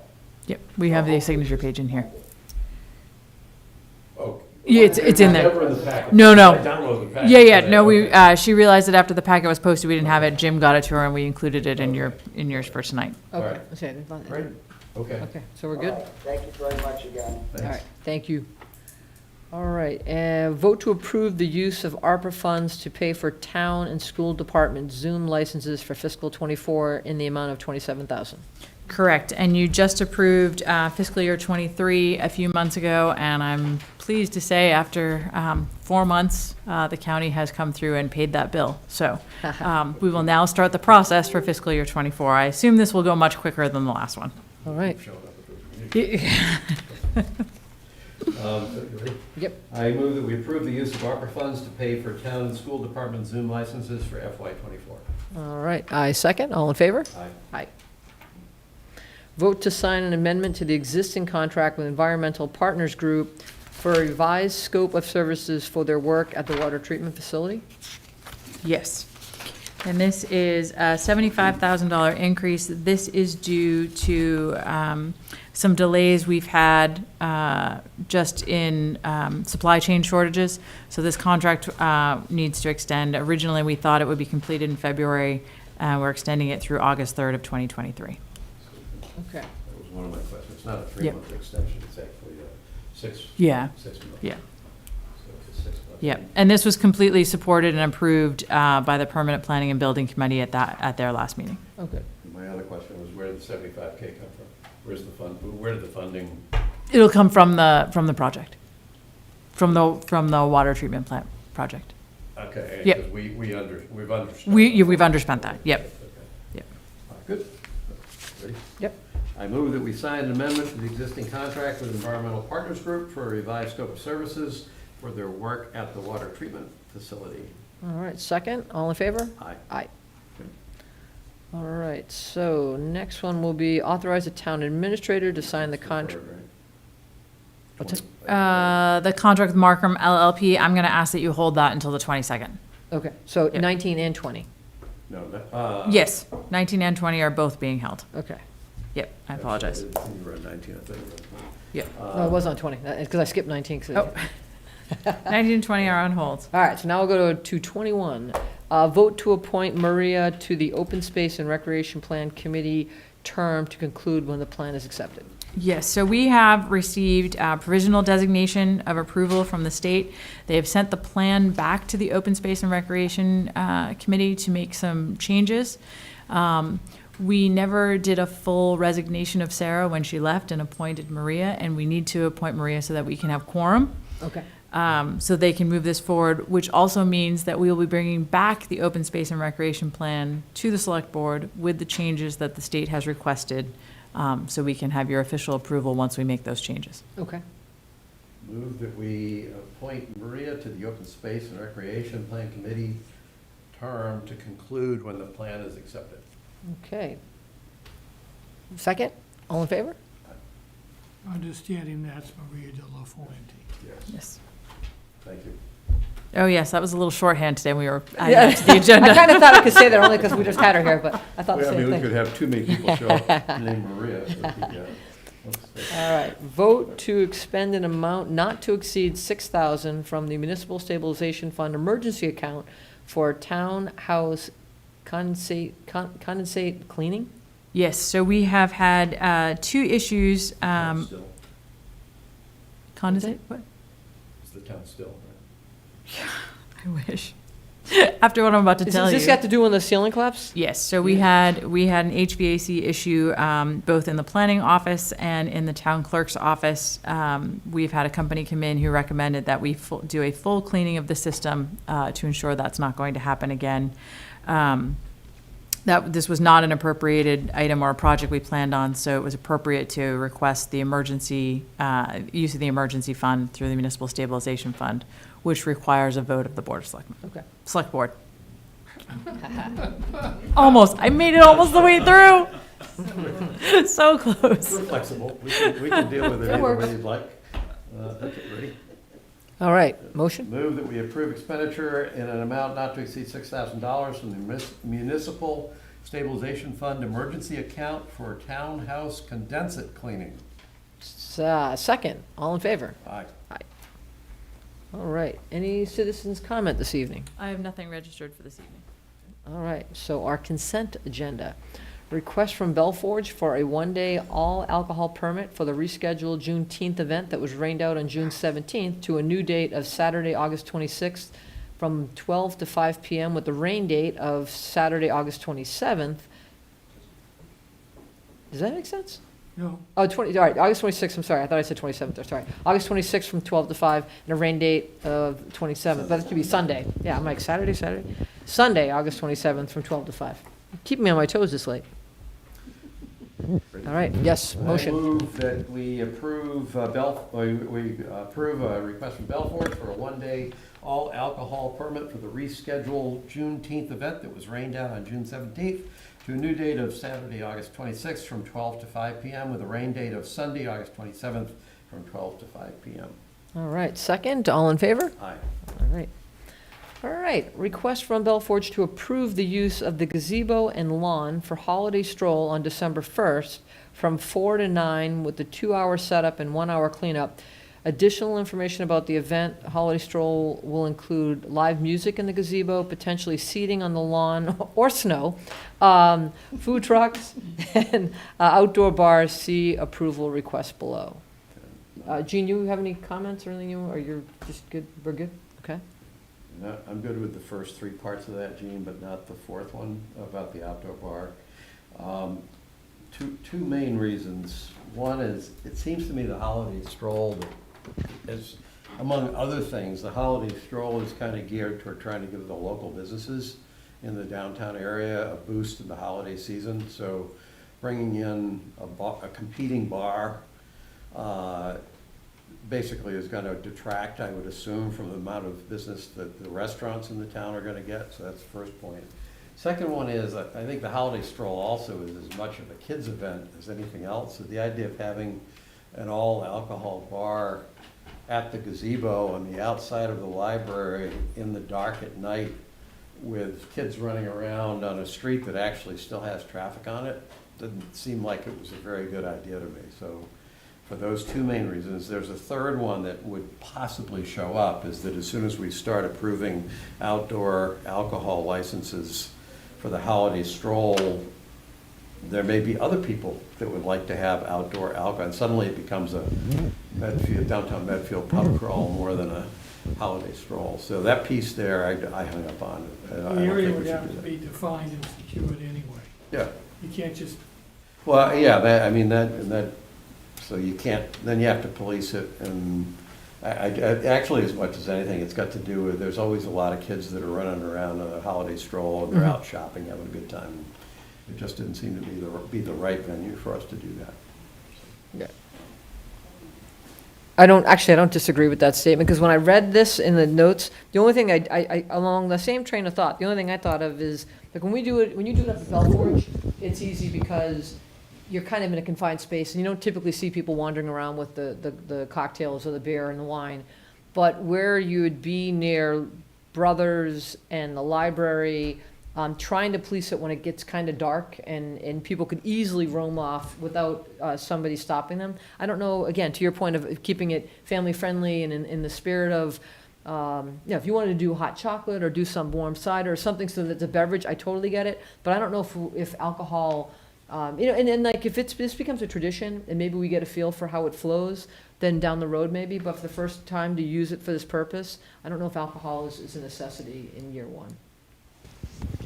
I guess I'd just say in response, the bars are packed, and if you're not in early, you can't get in. So I don't think we're not gonna be taking away from their business as it is. I understand about a boundary, and we've been thinking about that. We have temporary fencing we could even bring in. We would have to, we also use signage at Belforge and police that ourselves to keep people, and we've asked people to step back into our property. That's not. But it's dark. The only thing, like when the stroll starts, that's in December. The sun's setting around 3:30, quarter of 4. Yep. So it's just straight out dark. And I just don't know. Again, for the first time, because this is the first time the gazebo would be used in this manner, kind of just do a crawl, walk, run, and start to flesh out, how that's going to be used, just purely for music and sitting around. And I just don't know if alcohol is really necessary to make that a successful event. That I don't disagree with what you said. I think because I think you can still have a great event. And if you wanted to have hot chocolate, you want to do cider, it's definitely an option. When you first started talking about, Gus, the bars, it's the first thing that went to my mind. I'm like, well, especially in that immediate area, Avenue will be packed, right? So no one has to worry about taking away any business from them. Hopefully something's going on at where Nosh and Grog is today by then. I don't know where they're at. So I'm not concerned about taking revenue away. I just don't know if we need to have alcohol served right there, just knowing it's going to be dark. And then it's near the library, it's near Brothers. Let's keep it family friendly. And it's just one more thing you'd have to worry about with policing, because it will be dark. There's no doubt that there's not going to be a lot of light there. Right, it has been. I mean, I guess the counter to that is we have food trucks come in too, and it doesn't take away from the business, the other local businesses. Yeah, food trucks, either. I mean, I think they had the Hearth Pizza down by the barbershop one time. Yep. And Yep. so the food, having a food truck is fantastic. I don't see that being an issue. I just don't know if we have to have alcohol to make or break the event. Okay, we do want to try some different things. That was part of it. We're also trying to solve for the problem of lack of seating for eating outside. There was issues in the parking lot where Mitchell Construction is last year. So we'd like to bring in some other kind of seating. Maybe it's extra, the blue picnic tables or something could be relocated there for the night. Just so that, and we could provide garbage cans or something so that we don't have that issue again. And it would keep people on the same side of the road as opposed to crossing the street to the Mitchell construction parking lot. So we were thinking about that too. We're also quite concerned about sponsorships that haven't bounced back after COVID. This was, we see as a potential to have some make up for some of that revenue that hasn't recovered yet. So the Mitchell construction, you lost me there. You want to be at the gazebo, right? That's where you want to have. Yes, but last year we've always had, Mitchell Construction has been very generous in allowing us to use their parking lot for food trucks. And last year when we did that, there was no trash receptacles and there was no place for people to sit, and it became problematic. So that's why you're saying this year, if you're going to be using the lawn and the gazebo, could there be picnic tables put down there for a 24-hour Right. period? Yeah.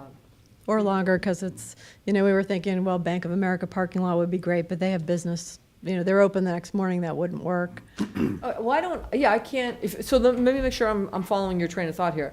I'm thinking that what you're looking to do is strictly right in the gazebo lawn area between Yes. Brothers and the library. Yeah, and back to the parking lot, the grass area. Yeah, no, and I get that. That's why and then where would the food trucks be parked? Potentially, we could do one behind the gazebo, behind the green space, so the back parking lot. So the library would have to approve that, right? Because that's their spot? And we've spoken to Pam about that. It's not the library parking lot. You'd need Brothers. permission from Brothers. Okay. Oh, And Brothers then- has that whole parking lot. Brother owns that whole parking. We, Okay. We have a license agreement to Right. use it. Okay, all right, that's good to know. And then the other place would be just to have one right on the road, if we can get the parking for it, between the library and Zulo. So it's on the street, but facing the gazebo. And who would approve that, Christine? If they wanted to, I almost feel like watching the food truck TV show here, where they have to quadrant off with We don't cones. really have any specific regulations if they can find a place to park on the main street. Yeah, that's not a problem. But we would allow that to be blocked off, because it's just not going to be two You're spots, just just talking conveniently two there. trucks? No, we have two others that already have permission on private property, Bank of America and Park Street Books, or we will be asking them for permission again, but they've done that consistently for the 8 years we've had the event. Yep. All right, and see if there's any comments on. Okay. All right, To check the comments. all right, so, All right. Okay, so I move that we approve Bell Forge's request to use the gazebo and lawn for the holiday stroll on December 1st from 4 to 9 p.m. with a 2-hour setup and a 1-hour cleanup, including the holiday stroll, including live music in the gazebo, potential seating on the lawn, and food trucks. okay. Second, all in favor? Aye. Aye. And so then the next one was kind of a wash, right? If, request from Bell Forge for a one-day all alcohol permit for the lawn and the gazebo for the holiday stroll from 4 to 9. And we can vote it down, but I guess we can just withdraw it unless you prefer the humiliation of having the select board vote against it. Okay. All right. Okay.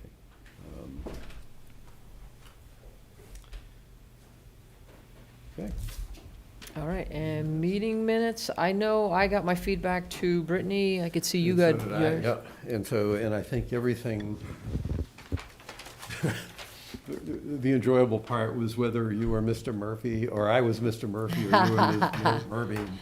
I was sitting there saying, well, I'm sure I could explain all this to my wife now, but who knows what Richard DeSorger would write for the late 20th century, early 21st century about the shenanigans that were going on in the select board. It was a 5-member board with multiple couples. I just chuckled because it ironically was the meeting that we talked about showing up for the baseball parade. Right.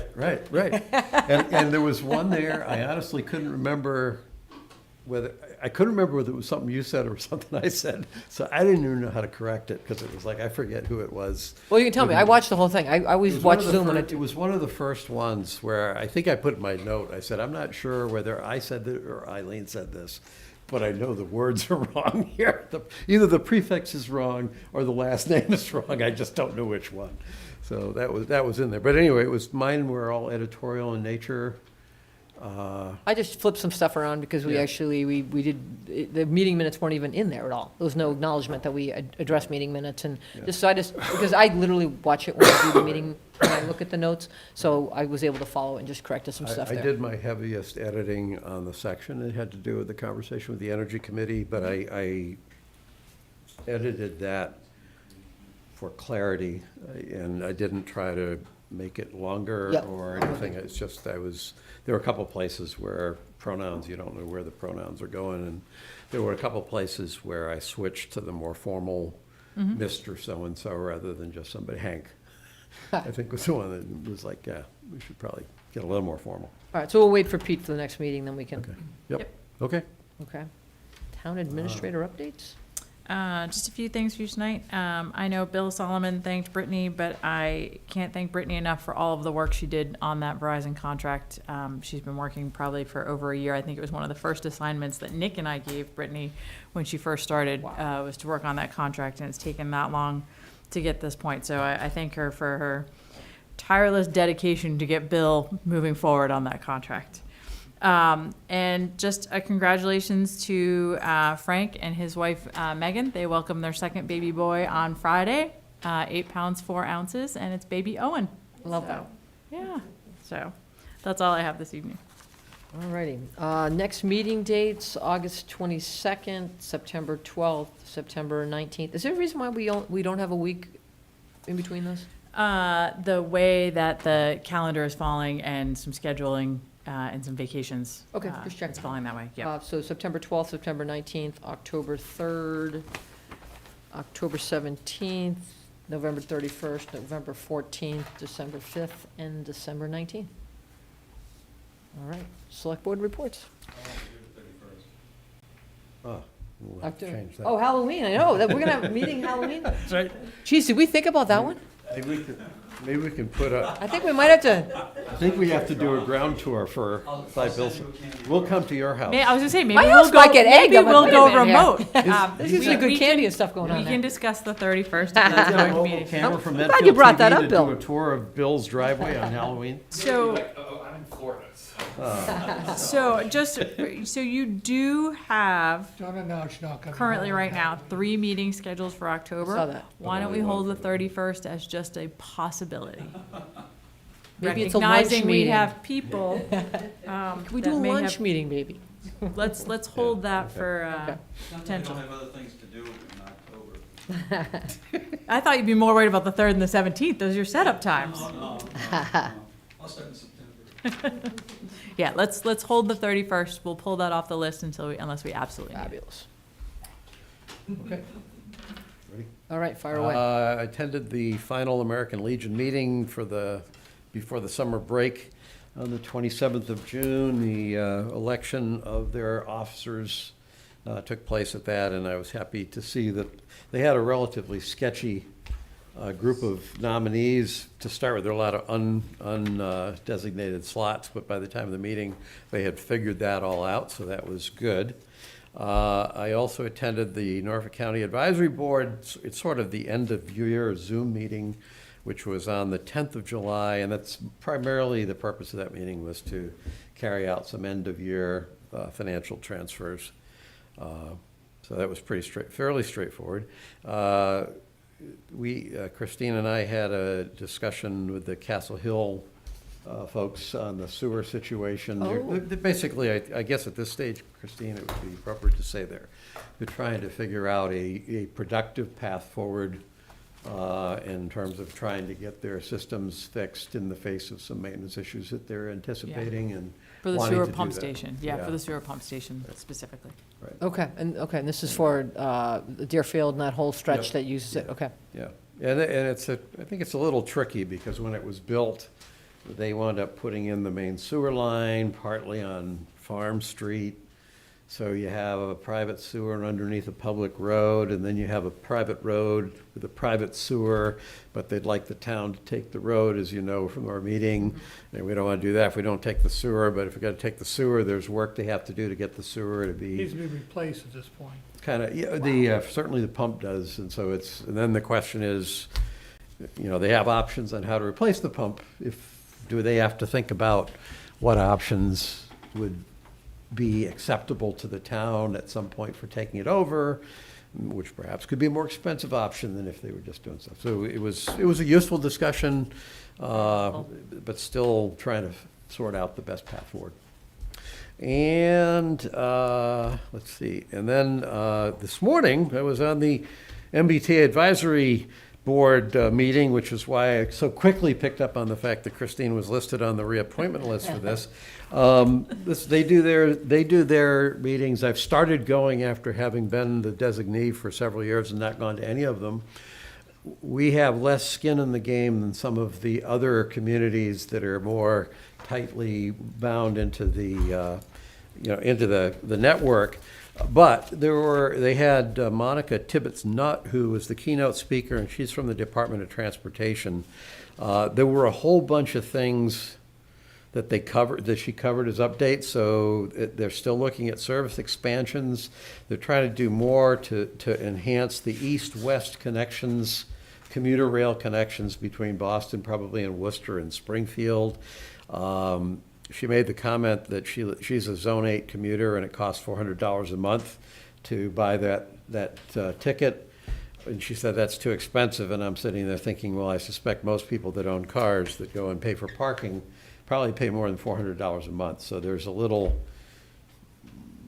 Do you pay for parking too if you're parking at one of the MBT? Oh, yeah, okay, so it's a ticket and a parking. Okay. She mentioned the NEVI plan, the National Electric Vehicle Infrastructure Plan. This is part of the federal funding to support electrification. The state is headed in the direction of what they call setting up corridor charging systems. What that means is like making sure there's adequate charging stations along Route 2. One thing she said that I hadn't appreciated before is you can't use federal dollars on the turnpike. I'm guessing that's because it's a toll road, so you're already collecting money, but you can use it for the other highways. Editorially, I'm not convinced that the state or even maybe the nation is looking at this the right way, because you've got the state talking about putting charging stations in. And it's like, and so what will your plan be for all the gas stations that we already have? Instead, it's almost like a state-level takeover of electric vehicle charging, and I just don't think that'll end well. But the good news is it's going to take them a long time to get there anyway. Clearly, one of the top issues for the T and for the Department of Transportation is financial stability for the T. Basically, she commented, the legislature has to create a reliable increased source of funds. We have no other option than doing that. Again, editorially, I'm not optimistic because people were asking her questions all about when are you going to expand service here, when are you going to enhance this, when are you going to do this, when are you going to do that. And so on one hand, you have the T in serious financial trouble, on the verge of financial collapse within a matter of a couple of years. On the other hand, I think politically, nobody is stepping up to say, I know these are all the things you want. We don't have the funding for it. Here's the prioritized list of what we can afford. Now, legislature, this is all we're going to do, unless you give us the money. It's kind of like everybody's sort of pretending we need more money. The legislature needs to give us the money, and we don't tell anybody no. We just kind of say that's going to be difficult, which is sort of no. They're looking at a South Station expansion, which was interesting. They're also looking at expanding water transportation. You mentioned the Lynn Ferry in particular is one of the things. They didn't say anything about the Hingham Ferry, but they're trying to take more advantage of water transportation to get people in. They're trying to also, this is Department of Transportation is looking at upgrading or expanding and switching to electric vehicles within the regional transit authorities. And so one of the comments that came out I wouldn't have appreciated is that you have these regional transit authorities that all have boundaries. And then you have kind of the MBTA and the commuter rail system, which has its own boundaries. And one of the people in the meeting was talking about the fact that, it's hard. We have veterans, I forget, it was up in Lowell. We have veterans who need to get to the VA hospital, but they can't get to the VA hospital because it's in a different regional transit zone. And so what can we do to make the boundaries more fluid? That sounded like a good challenge. This lady who's been there for a while recognized that as an issue. Hadn't appreciated that. They were talking about electrification of the commuter rail, and there was an interesting discussion that came in from, I forget if it wasn't Bellingham, it might have been Bellingham. They were saying, well, it's going to take you 10 or 20 years to electrify all of the commuter rail. It's going to be expensive, it's going to be hard, it's complex. We have diesel sets that are on the verge of collapse right now. Why isn't the Department of Transportation or the MBTA looking to acquire? There's a glut of diesel engines that are out there globally. Why aren't we looking as an interim solution to buy or procure either diesel or hybrid diesels so that we have working trains between now and 20 years from now when we're going to be closer to electrifying? And the answer that came back was, well, in addition to federal constraints, we operate within the certain constraints of the administration, which specified we'll only buy electric trains. So what you're seeing is a likely train wreck, no pun intended, where this is something that at best is going to take 20 years to put in place, and the stuff we have isn't going to get us 20 years out. So I anticipate there's going to be a lot of collapses of our existing system because nobody can see through to accept anything other than the perfect solution. One of the interesting comments that came out, she brought up that the state recognizes the competitive disadvantage that Massachusetts has in pursuing federal funds because we don't have county governments, which was fascinating. So if you think about other states in the country, their counties are operating entities, and I think a lot of the federal funds are flowing to county levels. So I'll be sure to carry that back into the Norfolk County Advisory Board, but I thought that was that one was relevant. Let's see, charging stations, they've got charging stations that have been installed in some of these commuter rail spots. They don't work. And the T apparently didn't sign. They don't work, and the T didn't have maintenance contracts. So instead, now the state is pulling back the contracts that they had, or those companies have pulled out, and now they're looking at finding new charging station companies to put in charging stations, presumably that'll work. That was interesting. They're starting to look at commuter points as this was really intriguing. Starting to look at commuter points, so in other words, commuter rail points, as subway lines and pricing them accordingly. So there's a pressure that's tied into the environmental justice community issues and the equity arguments around needing to find ways to get less affluent communities more access to public transportation at low or no cost. And given the T is on the verge of financial collapse, I'm not sure how they're going to make, the governor's office apparently is looking at how do we make an argument for going to fare free rail, and it'll be fun to watch how that one plays out, because I don't know how you get there. There was a good point that somebody made that says, all this emphasis the state has on EVs, how come the state isn't putting more emphasis into encouraging people to use alternative means of transportation? This lady from the Department of Transportation agreed wholeheartedly, but her comment was, but it's more glamorous to talk about EVs, so there's this bias toward conversion to EVs when there should probably be greater emphasis on getting people to buy into using alternative, public transit as an alternative to driving. I thought that was a good insight. Those were the key points there. On top of that, I wanted to give a shout out to the Garden Club for their work on the beautifying the traffic islands and the various things we have in the Welcome to Medfield signs at the boundaries. I'm sure that the rain has helped, because our gardens look pretty good too.